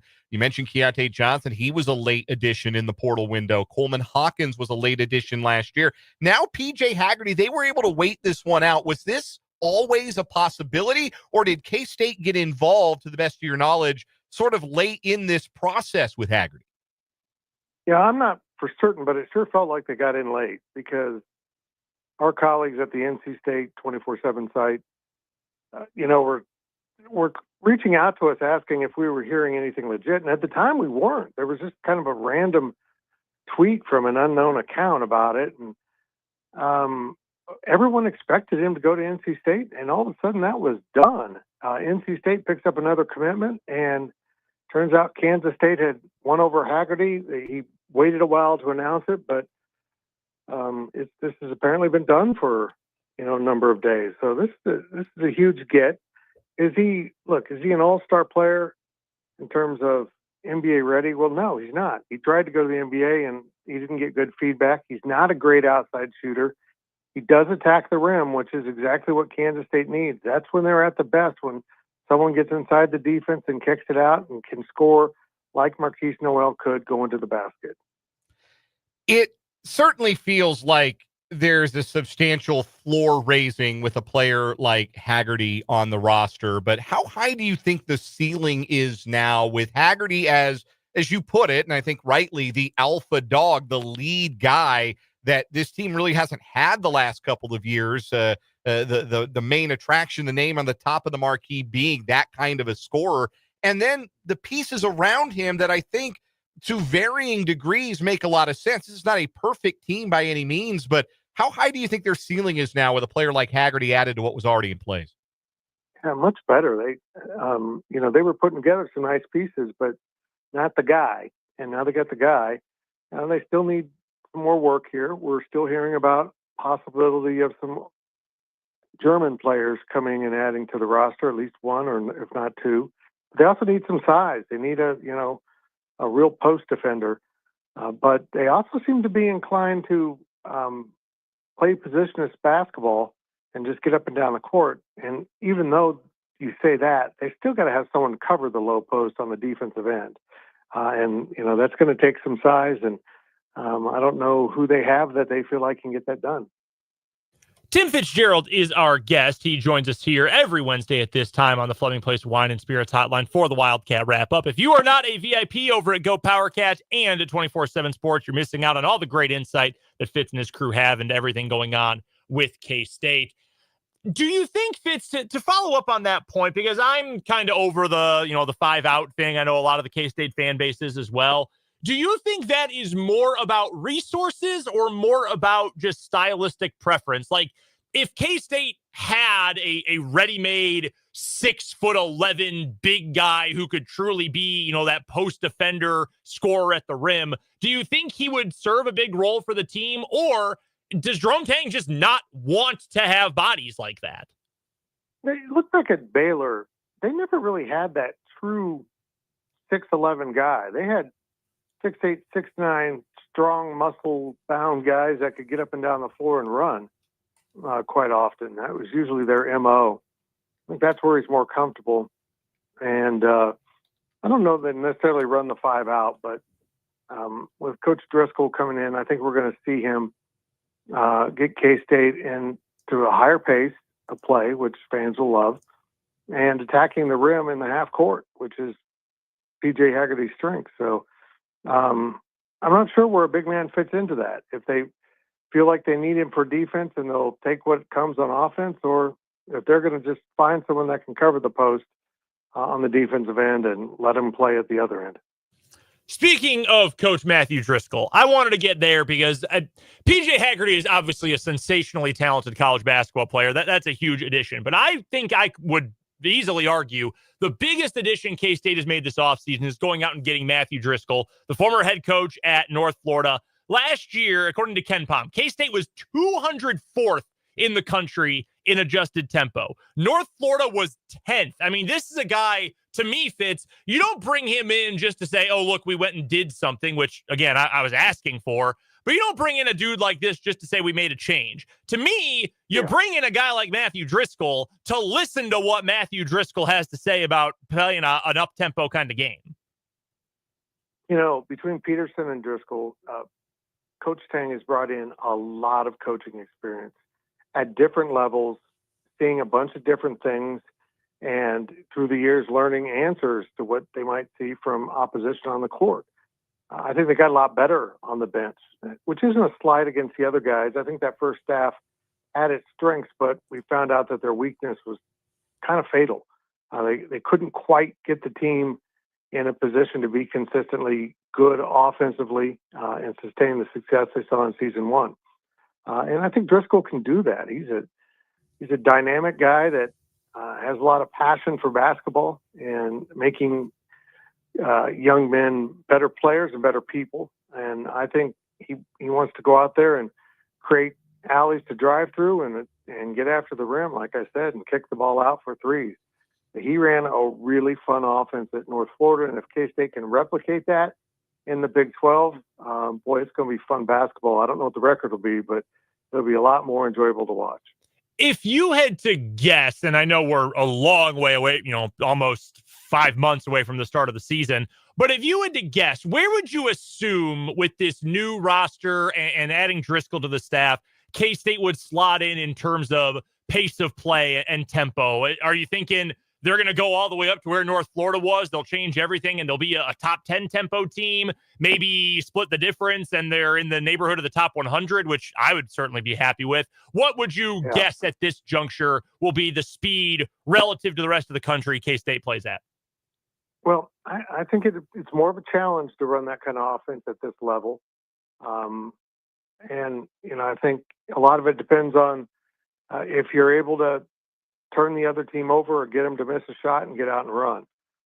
So I think maybe North Florida played some teams that gave them access to that a little more than what you might see in the Big 12. I think the Big 12 coaches are a lot better and will have their team prepared to try to deny that fast break. But I do think they'll try to do what they did at North Florida. They just won't be capable of doing it at that level. So I will be intrigued, though, to see how fast and dynamic they want to be in the open court. And, we didn't talk about it. They don't really have a true point guard. Haggerty's not a point guard. He's more of an off guard, and David Castillo is a point guard, but I don't know if he's fully equipped to, start right now. That might be another position they need to look at. A couple more questions for Tim Fitzgerald at GoPowerCat.com, joining us for the Wildcat Wrap-up here on 580 Sports Talk on the Fleming Place Wine and Spirits Hotline. Fitz, obviously, NIL dollars don't translate directly to wins. Otherwise, K-State would have made the NCAA tournament last year with ease. But the addition of Haggerty feels like a win that K-State men's basketball really needed. How much does this change the energy in a positive way surrounding the program, particularly as it pertains to fans who are disappointed and frustrated, and rightfully so, with the lack of results the last 2 seasons? I think fans are pretty fired up right now, and with a note of caution. They were fired up last year after Coleman Hawkins, and that didn't go anywhere, really. It wasn't that tangible. But I do think fans are excited now, and when you start lining up all the guys, I don't have the roster in front of me, all the guys they're bringing in. And it's a fun bunch. They got some really unique characters coming in that could really be an entertaining team in terms of not just playing ability, but how they play, the style. So I'm excited about where they're going with this, and they're not done. And I think K-Staters are feeling a little bit more optimistic about next season. And that's the beauty of sports. No matter how much you think your team sucks and how frustrated you are, when they start doing good things in the off season, everything seems wonderful. And then sometimes, like last year, reality hits you upside the head when they start losing. Fitz, let's turn our attention to the Diamond. The Batcats open regional play on Friday. They are the number 3 seed in that Austin regional. They're going to take on UTSA in round 1. They're in a regional with the number 2 national seed, Texas, but this is a K-State program that fought through a tough regional last year, beat Arkansas to make it to a super regional. What do you feel about K-State's draw in this particular regional, and what are the Cats going to have to do to pull another upset? Pretty tough. I mean, you get the number 2 seed overall, and UTSA is pretty good. They're not playing far from home either. It's interesting that K-State is the only non-Texas school in this regional, so they're just going to play better, and which they did last year. They struggled late in the year, and they got into the postseason NCAA tournament, and all of a sudden just flipped the switch. We'll see if they can flip that again. What's really interesting about this baseball team is they've almost been better against really good opponents. It's almost like they have to get really interested in it and lock in. Because a lot of their losses have been to teams that they probably should beat, or at least they can be more competitive with. And then they rack up wins against so many good programs like West Virginia taking 2 or 3. It's just hard to kind of fully grasp how they do that. Tim Fitzgerald and his staff cover it all at GoPowerCat.com, part of the 24/7 Sports Network. Become a VIP subscriber today to get all of the inside info. Fitz joins us every Wednesday for the Wildcat Wrap-up. Fitz, it is always a pleasure. We'll talk soon. Thanks, boys. That is Tim Fitzgerald. We will step aside for a quick timeout. Come on back and wrap up the 4 o'clock hour, 580 Sports Talk after this.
.455 on 580 Sports Talk, wrapping up hour number 2 of the program. Our thanks to Tim Fitzgerald once again for joining us. Big week baseball-wise for you and I. Cubs and Rockies are playing each other. That's right. They are. It's going better for my team the last 2 days than yours. Wow, no way. Yeah, that's I've actually I watched the last like 3-4 innings of last night's game. I watched a couple of the middle innings of Monday's game, and that is the first time I put on a Rockies baseball game in back-to-back days since the first week of the season. They're 9-46, man. Yeah. 9-40. Worst ever through 55, right? I think they will have a long way to go to not be the worst ever through X amount of games for a very long time to come. Yeah. Are they going to win a 10th before they lose a 50th? My guess is no. And I don't know who they're playing. My guess is just no. They have 46 losses? 46 losses. So they're going to win one of their next 5. I say no. I don't see how that's possible. On the road against the Cubs today. Off tomorrow. Weekend series at the Mets. Loss. Yep, that'll be 50. Monday, Tuesday, Wednesday, on the road again, Marlins. Loss. And maybe they'll take one. They never play well in Miami. They never play well anywhere. This team doesn't play well anywhere. You know, their general manager was talking a couple of weeks ago about, the schedule's real tough. You get the Yankees, you get the Cubs, you got, the Phillies, you have really good teams in this stretch. And like, when you're a nail, everyone looks like a hammer. Yeah, also dropped 2 of 3 to the A's and Nationals each. Oh, it is pathetic. It is the most pathetic any professional sports franchise has ever been. Not shaping up well for your participation in this year's 580 Sports Talk Baseball Derby. No. As the Nationals, Rockies, and Cubs all play in the National League, so they all play a bunch. Yeah. Cubs and Nats have not played yet, but the Rockies are now 1-5. Yeah, they get the Nationals again. They do. They get the Cubs again. 4 against the Nats later this spring, or I'm sorry, in the next month. They've got 4 in 4 days against them, but it's just so embarrassing, man. It's so bad. 9-46.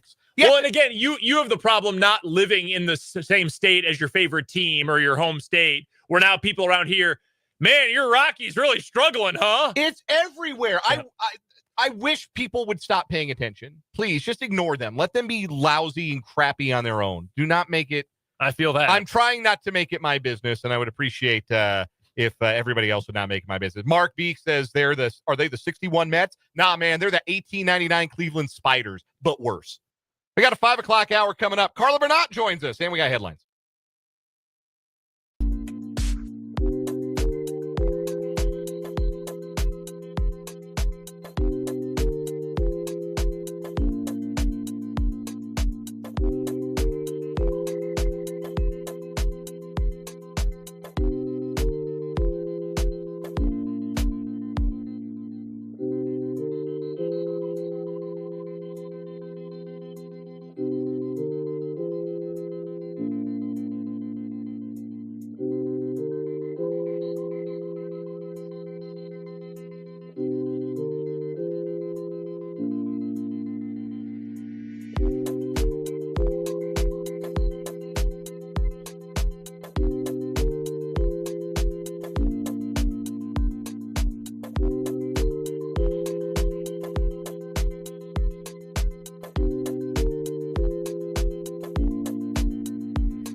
Let's get it. Third and final hour of 580 Sports Talk on this Wednesday afternoon. Thanks for being with us on the Sports Voice of Kansas, 580 WIBW, FM 104.9, online at 580WIBW.com, and for those watching on our YouTube stream, on our YouTube channel, 580 Sports Talk, and watching on Facebook at WIBW News. However you're consuming the show today, we appreciate you being along. We appreciate you spending some time with us on 580 Sports Talk. Dan Lucero, Brendan Dworzinski with you. One more hour today. We'll hand things off at the top of the 6 o'clock hour to the Royals Baseball Network. Pregame coverage for tonight's Royals-Reds tilt at Kauffman Stadium. Royals trying to avoid getting swept at home. That has not happened yet this season, and the Royals would very much like to avoid it with a big series against Detroit coming up this weekend. They'll send Noah Cameron to the mound against Cincinnati's Hunter Green. We'll break that one down a little bit more later on this hour. Pre-game coverage, 6 o'clock, first pitch, 6:40 right here on 580 WIBW and FM 104.9. Still to come on the show, my conversation from earlier this week with Kansas State senior golfer Carla Bernat, who won the Augusta National Women's Amateur earlier this year, part of an outstanding spring that also saw her win the Big 12 Golfer of the Year award. And she will be representing for the Cats for her home country of Spain in the United States Women's Open this week at Erin Hills in Wisconsin. I caught up with Carla yesterday after a practice round. We're going to play that conversation for you later on this hour. Carla's got some interesting things to say about the amazing year that she's had on the links and representing Kansas State. So forgot to apologize. Meant to apologize to Fitz. Usually he's the biggest K-State luminary we bring on the show on a Wednesday, but not today. Not today. Fitz has never won Big 12 Golf for the Year. Fitz has never shot below par. Not as far as I know. At Augusta National. Again, not as far as we know. I bet, listen, if I shot below par at Augusta National, I'd wear a shirt that said that. I believe that. Every day of my life. Believe me. Here in just a little bit. Also, we will again preview that Royals-Reds tilt later tonight. We got our 580 Sports Talk headlines. We've got a playoff roundup and so much more in this last hour. We want to hear from you. The text line is open throughout, 785-272-9429. You can also comment in the chat if you're watching on YouTube. Hello to our YouTube listeners and viewers on our YouTube channel, 580 Sports Talk. I don't have to hide or do any subterfuge with my left hand today, which is kind of nice, because yesterday I had lost my wedding ring, which you can see that it has been found. If you're watching the YouTube stream, you can see that it is on my hand where it belongs, but it was not where it belonged yesterday. And I didn't want anybody to ask any questions. I didn't want anybody to get confused, get it twisted, because I think people do infer if you wear a wedding ring every day and then one day you're not. People make some inferences. And I don't want anybody to infer anything. So I had to hide it yesterday. I was really going out of my way to make sure like my left hand wasn't on camera. I was keeping it out of the camera's range. But anyway, what had happened was doing a little pool maintenance, trying to get our pool open. And it's been a little tougher this year because remember that big wind that came through in December? We had those really super windy days. Oh, yeah. Yeah, well, it took the tarp off the pool. And so we've got a little bit more dirt debris in the pool when we pull the tarp at the end of the spring or start of spring, summer than typical. So cleaning the pool has been a little bit harder work. And I was out there yesterday morning, was going to put some chemicals in, was going to maybe see if I could do some vacuuming, just trying to, get the pool a little bit closer to ready. And at one point, I was trying to clear some debris from out of the pool's filter basket. And I was reaching into the filter basket, grabbing some like leaves, acorns, all the crap that falls into your pool when you got a huge tree in the backyard, and tossing it aside. And I get back inside, I take a shower, I'm getting ready to come into work, I'm getting dressed, and I look down at my hand, I realize I don't have my ring. My ring's not on. I said, okay, well, I wonder if it just got sucked into the filter basket. So I went to go check. The filter basket was not in there. I said, oh no, because if it had fallen out in the shower, I'd have heard it. If it had fallen out in the house, I would have heard it. It would be much easier to find. It is somewhere out there. And it is either amidst a pile of like leaf debris, or it is at the bottom of the pool. Bad times. Not a fun day yesterday. You don't realize how much you value having that wedding ring on until you do not have it on. So my wife reaches out to a family friend. Actually, we get a handheld metal detector to borrow. So my mother-in-law comes through. It's one of her neighbors. Comes through this metal detector. And I get home from work. We're done with the show. I get home from work. Go into the backyard. All right, time to look for this ring. Time to see if we can find it. And, of course, we got like a chain link boundary fence. So using a metal detector around one of those can be kind of fraught. We're not out there for 2 minutes. And I turn around and I look, and the metal detector goes off, but it didn't need to. I saw it plain as day, just sitting on top of a pile of leaves. Like I would have tripped over it. There you go. I'm like, got it, found it. Perfect. So it turned out we were prepared. Like I would have been out there all night. I would have gotten on my hands and knees. I would have picked up every leaf one by one that we had yanked out of the pool and dumped to the side. I haven't had a chance to mulch them yet because it's been raining. And I would have done it to find that ring. And turns out it was just sitting there. It was just waiting for me. So have it back. And that is good news. So that's a big relief. Oh, my goodness. You have no idea. Like it was like when I lost my pitching wedge on the golf course a couple of weeks ago, except way, way worse a feeling and way, way more relief. And let me tell you, I learned my lesson. I went out there to do some more pool maintenance this morning. Did not have the ring on. Smart. I've learned the lesson. Believe me. Anyhow, let's get into some 580 Sports Talk headlines, shall we? Let's do it. Let's do some headlines. Let's begin with some notes from Big 12 basketball.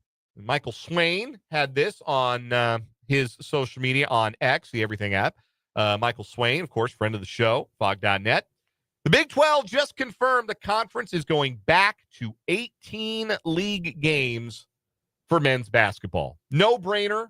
I do think that it, obviously, you only get 3 home and homes now instead of the 5 that you had previously.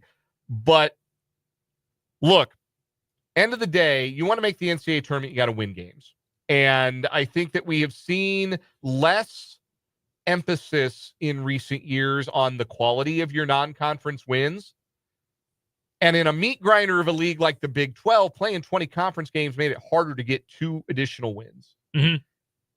So I think this is something that the coaches are all really happy about today because you're going to get a chance. And look, the marquee games aren't going anywhere. Like KU is always going to schedule those marquee games, Champions Classic. They're going to go to the best tournament they can go to. All these teams are going to go to tournaments, try and get some good games, try and get some Power 5 opposition in there.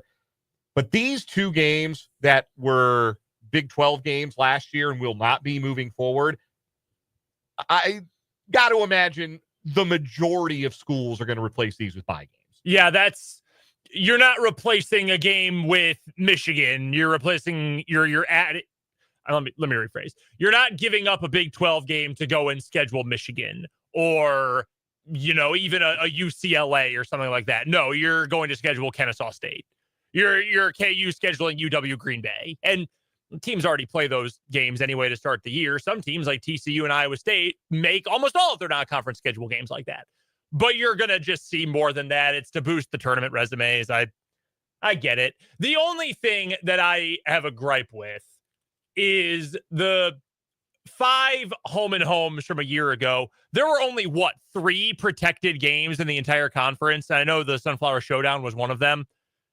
KU, K-State, Iowa State should all play each other home and home every single year. That is the one thing I want. I don't care how many games are played, 16, 18, 20, 22. I don't care. KU and K-State, KU and Iowa State, K-State and Iowa State. Those games should all be home and home every single year. I don't care how the rest of it shakes out. Oh, bummer. KU and Arizona State aren't playing this year because they had to make the Iowa State game fit. Oh, well, I would happily take that in its stead. That matters to me more than the actual number of games or the unbalanced schedule or something like that. Make it happen. I don't know how the math would work. That's not my job. That is your job, Big 12, so figure it out. Also from Henry Greenstein, who covers college basketball, has this from Bill Self saying that the league's coaches, the Big 12 coaches, would be in favor of expanding the NCAA tournament. Of course, coaches would be in favor of of expanding the NCAA tournament. This is not, again, anything that Bill Self needs to concern himself with because his program makes the NCAA tournament like it breathes. But for coaches out there who get nice little bonuses for making the tournament, coaches out there whose jobs depend on making the tournament, yeah, that class of program would love if the NCAA tournament were suddenly 72 teams or 76 teams. No kidding. I love Bill Self. He and the rest of the Big 12 are dead wrong about this. Don't water down a good product. Don't do it.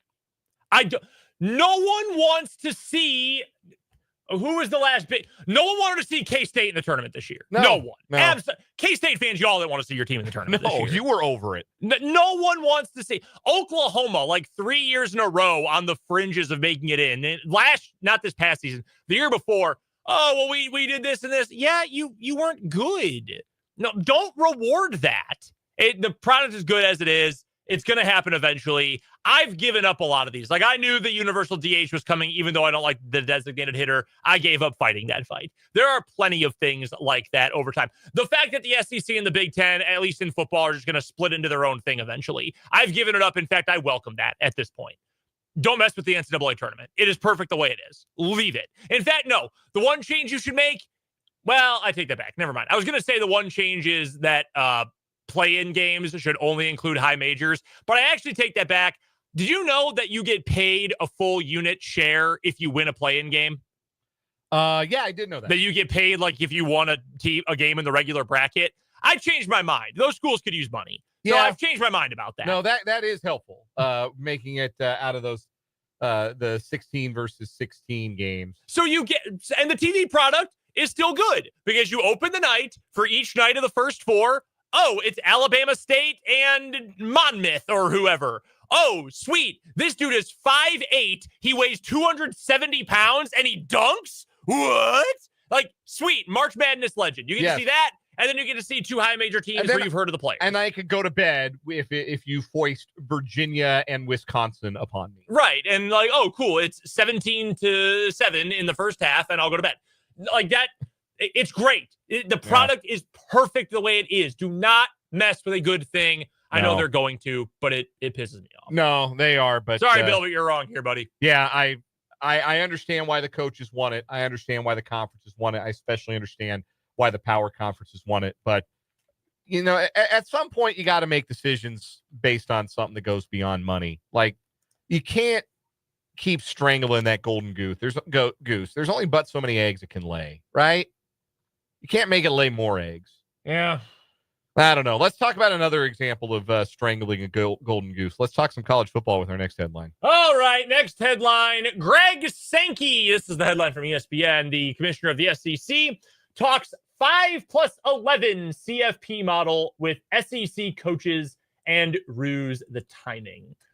So here's what's going on in layman's terms, not getting too far into the weeds here. Greg Sankey's evil. He is a truly evil man, at least as far as it comes to sports. He is the most powerful man in college football and all of college sports. The problem is he's got that power, and he is specifically trying to fix and improve the SEC, not all of college football and not all of college sports. He has been arguing for a plan that was actually brought up originally by the Big Ten that would give, as we talked about on the show, extra guaranteed college football playoff spots for the SEC and the Big Ten, 4 each for them, 2 spots for the ACC and the Big 12, and then, some scraps for everybody else. That is the plan that those two are arguing for. It is a little interesting that Tony Petitti came up with that plan from the Big Ten, and he is not saying a word. It's all Greg Sankey at this point.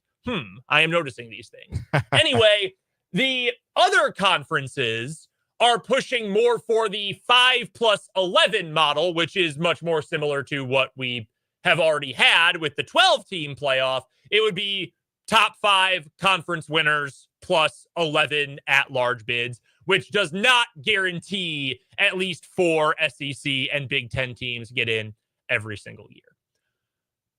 So that's the news of it. Would you like to talk about any of the news of it before we get to the opinion part of it? Let's get to the opinion part of it.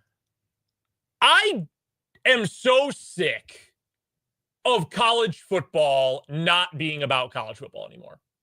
I'm so sick of it. This is not why we have cared about it our whole lives and build up to now it's August every year, but August and the first week of September and like, oh man, the pageantry and everything good about college football. All we ever freaking talk about is the damn playoff. Yeah. It drives me crazy because, again, you want to talk about strangulating it and just like they're strangling, sorry. And there's just one thing. It's one goal and it's money. And specifically, it's money for the SEC and the Big Ten. And now there's this like cottage industry of conference wars out there.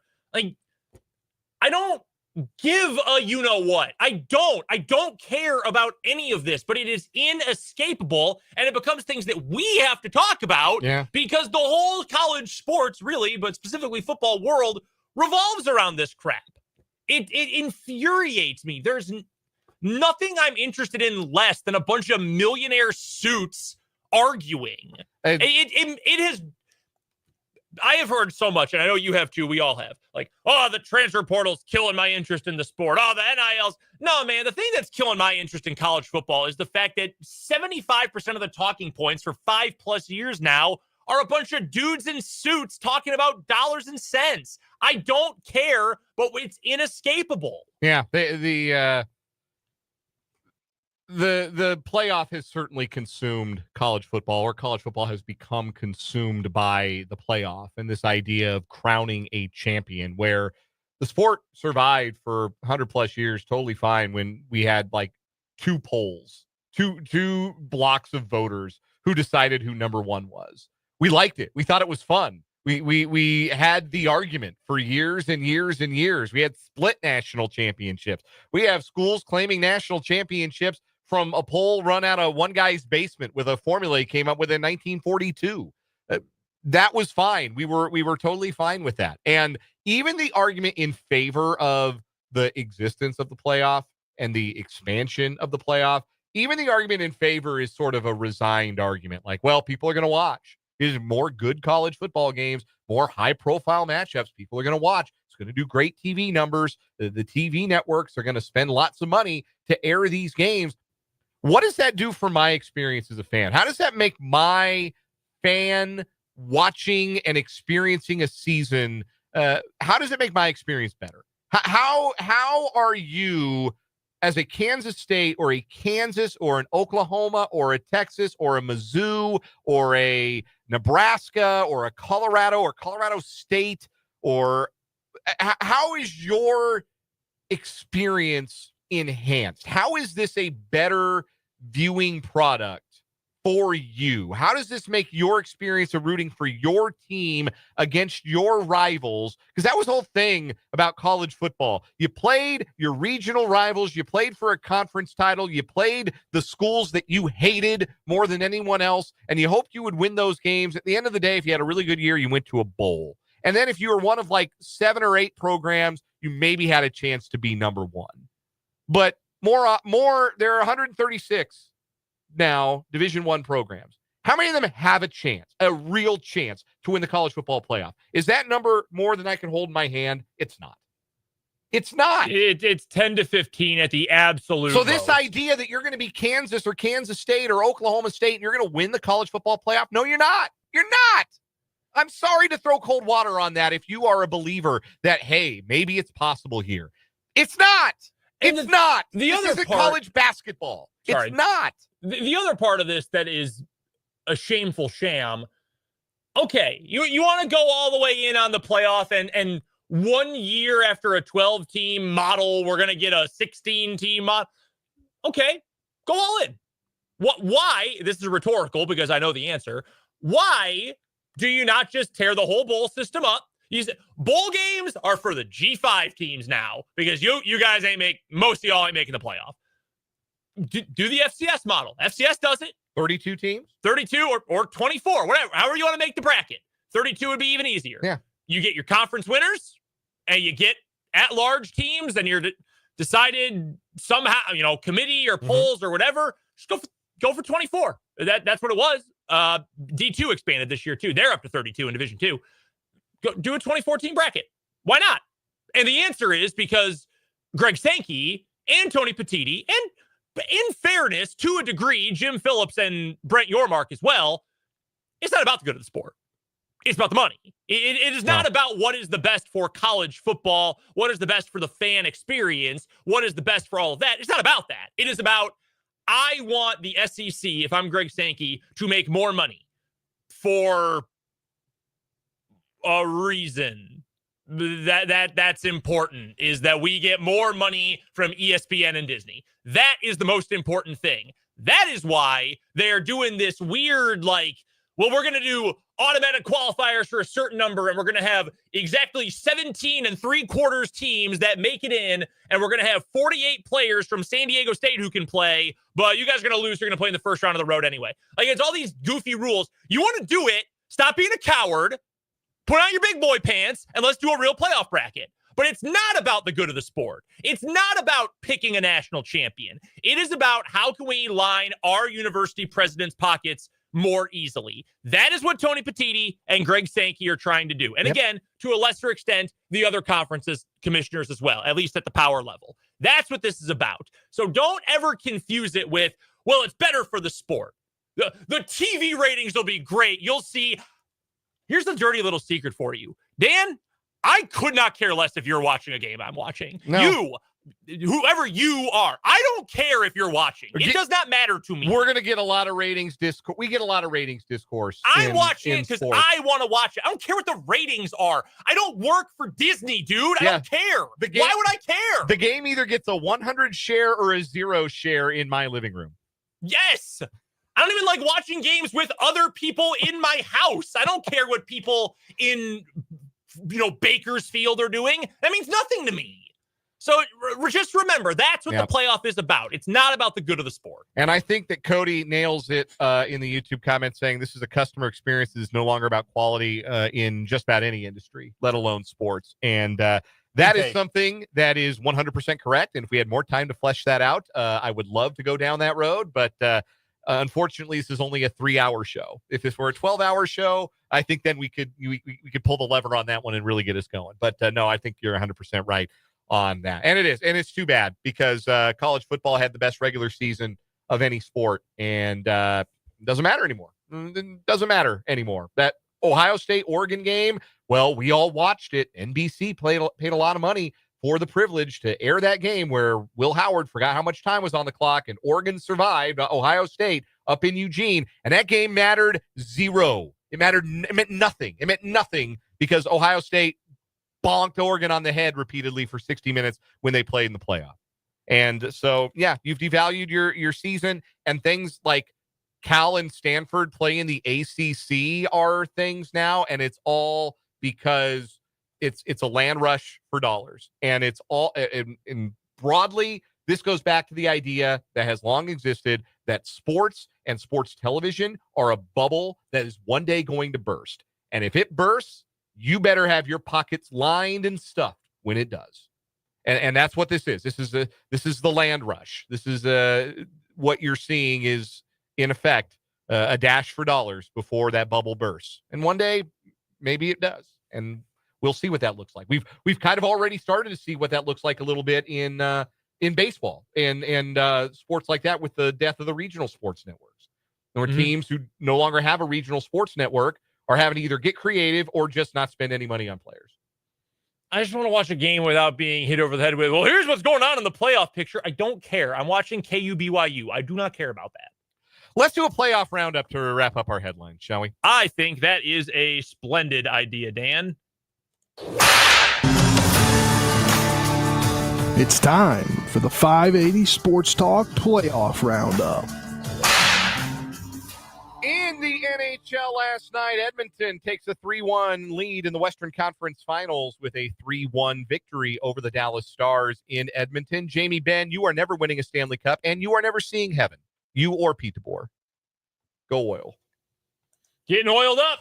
We hashtag oil me up. We look like we're on our way to a rematch in the Stanley Cup Final. The defending champion Panthers can get us halfway there with a win in Carolina tonight, Game 5 of the Eastern Finals. Over in the NBA, both of their conference final series are 3-1. The Indiana Pacers are a win away from the NBA Finals after a win over the Knicks gives them a 3-1 series lead in the East. I watched about a quarter and a half of that game last night, and I've come to the conclusion that I just don't like NBA basketball. At the end of the day, That's fair. I really do not like the prevailing style of play that has overtook the NBA, which is lead guard, fall down. Like your best player with the basketball trying to draw a foul every single possession. James Harden ball, lead guard, fall down. I don't like it. There's a foul on every possession in that Knicks-Pacers series. It's gross, man. Well, the thing you just said about hunting for the foul, that's what gets me. Because, like, there are some... I was listening to some stuff about the Western Conference series yesterday, and I was like, hey, look, like, Shea Alexander is getting fouled. Like, if you watch, like, he's getting hit. Which, like, yeah, you call it then. The problem is, like, the constant I'm going to... And I like Shea Alexander. I really like watching him play. But, like, Jalen Brunson is exactly the same way. Yeah. I'm going to find a foul. Yeah. I hate that. It's the obsession with efficiency. And that's, again, we could spend 3 hours talking about just that concept. No, I don't enjoy watching it. And I think I hear you. I think it's why I enjoy my favorite team so much, because they don't play like that. Like, they do not play like that. Also, they're not one of the 4 teams left. So maybe they should. I will say this. I have adopted the take. It's less about the players. It is more about the league. Mm-hmm. Like, if you did not allow this, guess what? It would stop. You know how I know? I watched the Olympics. When for multiple games, the U.S. team was like, why am I not getting foul calls? Because that's not how the rest of the world plays. That officiating was great. The NBA's is basura. The Oklahoma City Thunder will try to make it to the NBA Finals tonight with a home win in Game 5 of the Western Finals against the Minnesota Timberwolves. We could be headed for an Oklahoma City, Indiana championship series in the NBA, which would never have happened if David Stern was alive, speaking of ratings. Yeah, right back to the I don't care about TV ratings thing. Like, I don't know why people don't like Tyrese Halliburton. I think he's really enjoyable. He's a grifter, too. And I enjoy watching the Thunder play. Well, I do not more enjoy often watching than the not. Thunder play. But, like, this is terrible for the league. Why? Because it's like the best offense versus the best defense. That sounds good. If David Stern were alive, the NBA Finals this year would be an inter-squad scrimmage between the Knicks and the Knicks. Yes. Let's take a time with out. LeBron. When we come back, Carla Bernat, golfer of the year in the Big 12, champion of the Augusta National Women's Amateur. Joined me earlier this week from the U.S. Women's Open. We'll hear from Carla next on 580 Sports Talk.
.537 on 580 Sports Talk. Dan and Brendan with you. Been a remarkable year for Kansas State senior golfer Carla Bernat, the Big 12 Golfer of the Year. Helped K-State reach the NCAA tournament, finished in an individual tie for 14th at the NCAA tournament. Won 3 events in her senior season and then back in April was the surprise winner of the Augusta National Women's Amateur at the Augusta National Golf Club in Georgia. That win qualified her for this week's U.S. Women's Open at Erin Hills in Wisconsin. Earlier this week, I had a chance to speak to Carla about this opportunity to play in her first major tournament. Talked about playing Augusta, talked about what she loved about Manhattan.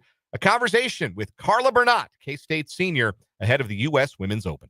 Carla, first of all, thank you so much for taking the time. Obviously, a hugely exciting week to get to play in this U.S. Women's Open. You just got off the course for a practice round. What are your impressions so far of Erin Hills, impressions of the course? It's such a great golf course. It's really nice. The conditions are amazing. I mean, Erin Hills at the level of U.S. Women's Open. It's beautiful. I'm enjoying it.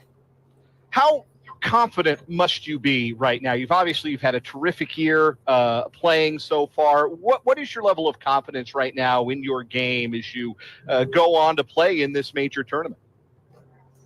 I mean, I am confident. I really just want to enjoy this week because who knows when it's going to be the next time that I'm going to play a U.S. Women's Open, you know. I'm hitting the ball well. You know, golf, it can go sideways sometimes whenever you don't want. But as right now, today, I hit the ball well. Speed was well. Getting better with my tipping. So, yeah, just trying to learn from the people that knows here.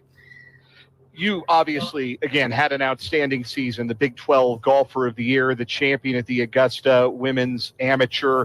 I want to start with the season you had for Kansas State. Did you have an indication going into this season that you and your team would be able to have the level of success that you had getting out of the regional, getting to the NCAA tournament? How special is that to get to experience that with your teammates as a senior?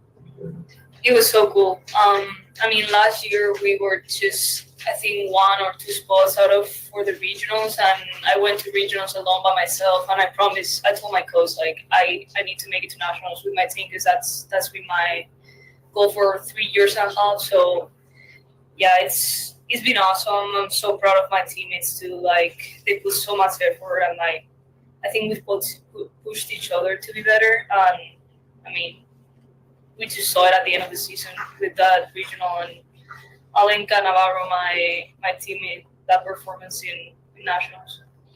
Where do you think you were able to take another step forward as a player this season on an individual level that enabled you to have the year that you did and win that Big 12 Golfer of the Year award?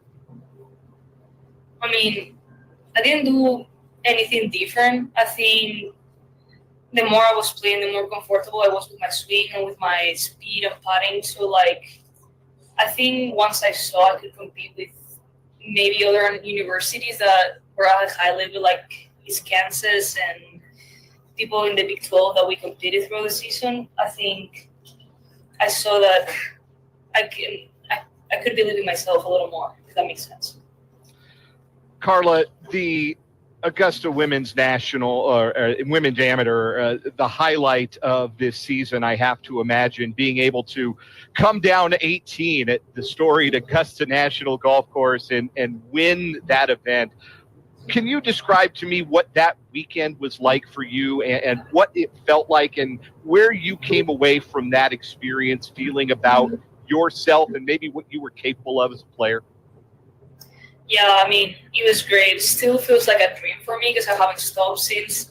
So I kind of think about it as like this amazing dream that I had and that it opened so many doors for me. And I mean, all I remember is positive things. Like, that weekend was just perfect. Like, everything was so smooth. The travel, the golf course, like the people that was with me, like just good vibes. So yeah, as I said, just a dream. We've all watched that tournament. We are all familiar with that golf course if we're golfers or golf fans to see what that course is like on television. That was not your first time experiencing the course and experiencing that event, but what is it like on that day, that competition day, that final day of the event? Describe what it is like to play that course and the challenges of it, and just take us inside that course in particular. I think for me it was a lot of distance control. I think, of course, hitting fairways is super important there, but like, I think the tricky part of Augusta National is the greens. I think knowing where the green goes and the fast paths. And I mean, my caddy made sure, Michael, my caddy from Augusta, made sure that he told me all the secrets about it. But yeah, it's great. I mean, amateur golf in women's, I've never seen so much people, and it's cool to see that. And like, it's that's the closest we're gonna get to professional golf ever. I get like goosebumps when I think about it. It's great. Like, it's so different from whatever you think it could be. Like, it's just better than anything you can imagine. Carla, as you now look ahead to this U.S. Women's Open, a chance to play in a major and test yourself against the very best golfers in the world. And you've got a two-time major champion in your group for round one in Brooke Henderson that you're going to be playing alongside for your first round on Thursday. What do you hope that you will learn from this experience? However it goes, whatever those final scores look like, what are you hoping to gain long-term from having this experience of playing in your first major? Probably just learning how to handle big events like these, because we all know that LPGA events are always good, but majors are weeks where you gotta turn that major attitude and like go like destroy it. And I want to see how someone that has won a major takes it, and like how she kind of like moves around the golf course, because I think it's gonna be pretty different from any other player. And just I'm really. I observe a lot, so I'm just gonna be looking and hopefully learning as much as I can. What do you think? And obviously, Thursday, Friday is going to be different than the practice round, different atmosphere, all of those things. But what do you think this course, in particular, Erin Hills, will demand of you and demand of your game, and maybe bring out of you as you navigate the course? Hitting the ball in the fairway. The rough is so thick. It's so thick. Bunkers are in a pretty like good spots where your ball is landing all the time, unless you're like a really long hitter. That and kind of knowing where you want to land the ball in the green, because it's pretty undulated. So yeah, it's a kind of like pretty complete golf course where you gotta play really good, I feel, to shoot under par like every single day. You gotta know how to play a lot. All right, just a couple of more questions for you, Carla. Obviously, having finished up your senior season at Kansas State and having had the success that you've had, we know how much K-Staters get behind their athletes. No matter what the sport, you always have that support from that K-State family. How much has that meant to you? How much encouragement have you gotten from folks from the Kansas State community, from the college golf community, as you've had the year that you've had and you get to embark on this new adventure? Yeah, I mean, K-Staters are just really different from anything that I've experienced before, because I don't know if you know, but I was at Tulane before, and promise you it's completely different. But it just really pushed me to be better. I have a lady that is sending me cards every single time after playing, like, just so nice. Like, and I see people in Clover Hills, and they always like, come on, like, supporting me, asking me questions. And like, I see also young kids in the first tee, like, and they kind of like look up to me, and I think that just pushed me to be better every day, you know, being there and knowing that they're watching me. And last one for you, Carla. Outside of the K-State experience, the golf experience, your teammates and all of that, what is your favorite thing about Manhattan, Kansas? What do you love most about it? Is that apart from what? Apart from the golf, the college golf aspect of it, what has been your favorite thing about Manhattan? For me, the people there. The people is just so nice and so selfless and kind. Like, I know they're supporting me no matter what, and just the environment in Manhattan, it just feels everything's so friendly. Carla, congratulations on the outstanding success that you've had this year, champion of the Augusta Women's Amateur, Big 12 golf for the year, and all the best to you in the U.S. Women's Open this week. A lot of people in this great state who wear purple will be cheering you on, and we'll be doing the same. Best of luck this week. Thank you so much. So that's Carla Bernat. I appreciate her taking some time after a practice round earlier this week to chat with me. And she's teeing off bright and early, 7:07. Teeing off on 10. You've got a big tournament, so shotgun starts on Thursday and Friday.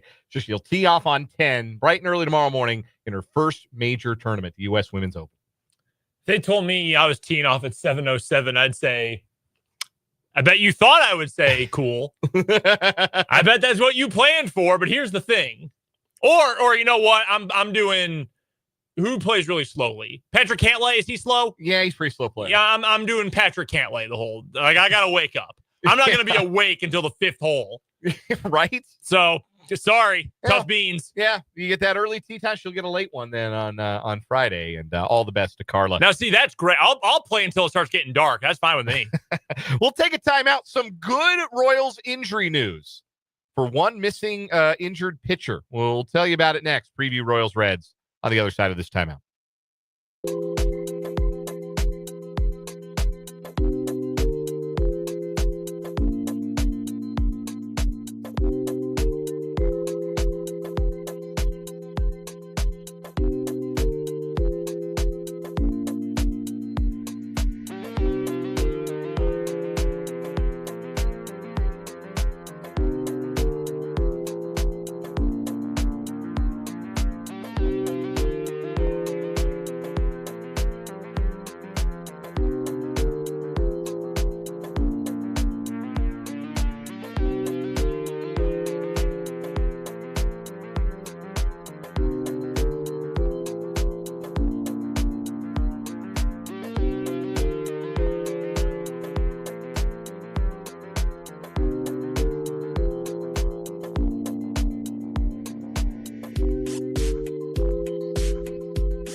549 on 580 Sports Talk, 11 minutes away from pregame coverage on the Royals Baseball Network. Royals and Reds tonight, game 3 of the 3-game series at the K. Royals trying to avoid being swept on the home turf for the first time this season and going today with a bit of a boost. Remember when both Seth Lugo and Cole Reagans were placed on the injured list on the same day, the belief was that it would be a short-term stay for Reagans, that he'd be eligible to come off and would come off 15 days at the earliest opportunity.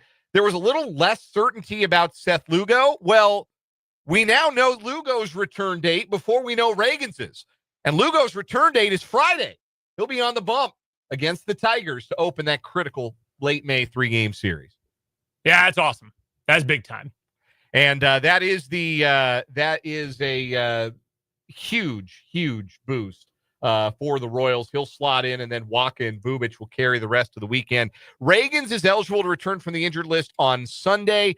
He threw a bullpen on Wednesday. Sounds like they're going to have him make a rehab start to make sure all systems are go. It's a good idea. Before he fully returns, because he never really got right after he had to be skipped in that start in Tampa Bay from the groin issue. So they want to make sure all systems are go. So a little bit longer yet for Reagans, but boy, getting Lugo back could really be a lift for this club. Noah Cameron, who has certainly shown what he's made of in the absence of both Lugo and Reagans, takes the ball tonight. The Reds this year are getting on base at a sub 300 clip against left-handed starting pitchers. So this could be a good matchup for Noah Cameron tonight. Can he work into the 7th for the 4th time in as many starts to begin his career? Hey, if he keeps the ball in the ballpark, I don't see why not. It's been the long ball doing all the damage for the Reds in this series. Yeah. Keep him in the yard. Going up against Hunter Green, who has been very good on the other side of this pitching matchup. The underlying numbers are elite. The actualized production has been pretty dang close to elite as well. 2.54 ERA. It's no Chris Bubich, but it's pretty good. Yeah, man, this is a fun pitching matchup tonight for very different reasons, mind you. Like, I'm not trying to say Noah Cameron right now is Hunter Green, who was a big-time prospect. Was he a number 1 pick? Yeah, he was on the cover of Sports Illustrated as a junior in high school. That's right. Yeah, he was a big deal two-way prospect, and then they had him focus on pitching, and that appears to have been the right decision. The lineup that will face Hunter Green tonight: Jonathan India at second base leads off, Bobby Witt Jr. at short, Vinny Pasquantino at first, Salvador Perez behind the plate, Michael Garcia DHing tonight. There's a wrinkle. Drew Waters in center field batting 6th. Nick Lofton at third base will hit 7th. John Rave is in right field. Dairon Blanco is in left batting 9th. Late scratch for Michael Massey, dealing with some ankle soreness. He was originally in the lineup in left, and Blanco was in right, but with Massey out, John Rave gets the start in right field. Dude's being held together by toothpicks and tape at this point. Yeah, man, it's been a really rough stretch for him. I know we've talked about this before, but that's got to be part of his struggles at the plate, right? I'm not trying to blame it all on injuries, because that seems like a cop-out, but... No, it's certainly part of it. He's bad ankle. He's had other problems. We know about the back. That's hard to deal with at the plate and in the field. Texter from the 785 points out, this is Dairon Blanco's first start in 10 days, and it's against a pitcher of Hunter Green's caliber. Texter says that's comical. To a certain definition of the word, I'd be inclined to agree. The lineup for the Reds tonight against Noah Cameron, the only left-hander in the lineup will be TJ Friedl. He's leading off in center field. Santiago Espinal at third, Ellie De La Cruz at short, Austin Hayes, the DH, bats cleanup. Tyler Stevenson doing the catching, Spencer Steer at first base, Rocky great Connor Joe in right field, batting 7th, Matt McClain at second base, Rocky and Royal great Garrett Hampson gets the start in left field, batting 9th. I've got something to say about Jonathan India, but I'm going to hold on to it because he had 2 hits last night. But I'm tempted to start calling him Jonathan Indiana until he figures it out. He doesn't get to be a whole subcontinent right now. He's being relegated to a state that's like 41st in education. All right, let's take a timeout. We'll wrap up 580 Sports Talk with the final word next.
Wrapping up and walking off with a final word on 580 Sports Talk. Brendan Wrzinski, go. I understand that in the modern era of existence, a lot of everything just comes down to it's about money and certain people, powerful people lining their pockets.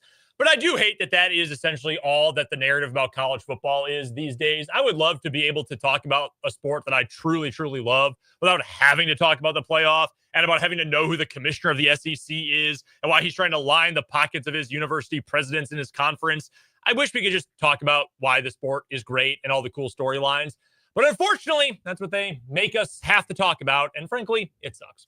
Final word for me. I don't think it's a coincidence that this recent run of difficulties for the Royals, they've lost 11 of 16 after their loss last night to the Reds, has coincided with Cole Reagans and Seth Lugo being out. Not that the Royals haven't gotten a great fill-in work from Noah Cameron, who's going again tonight on the bump, but losing your two best starting pitchers is a stress test for the entire rest of the roster. Everybody else has to level their way up. And this is not a particularly deep Royals roster at present. And you're seeing some of the knock-on effects, even the lineup pressing a bit, trying to cover for the fact that your two horses are missing. I do think that is not coincidental, which is why it's great news that Seth Lugo's back on Friday. Royals baseball is coming up next. We're back tomorrow from 3 until 6. For Brendan Wrzinski, I'm Dan Lucero. This was 580 Sports Talk. Adios!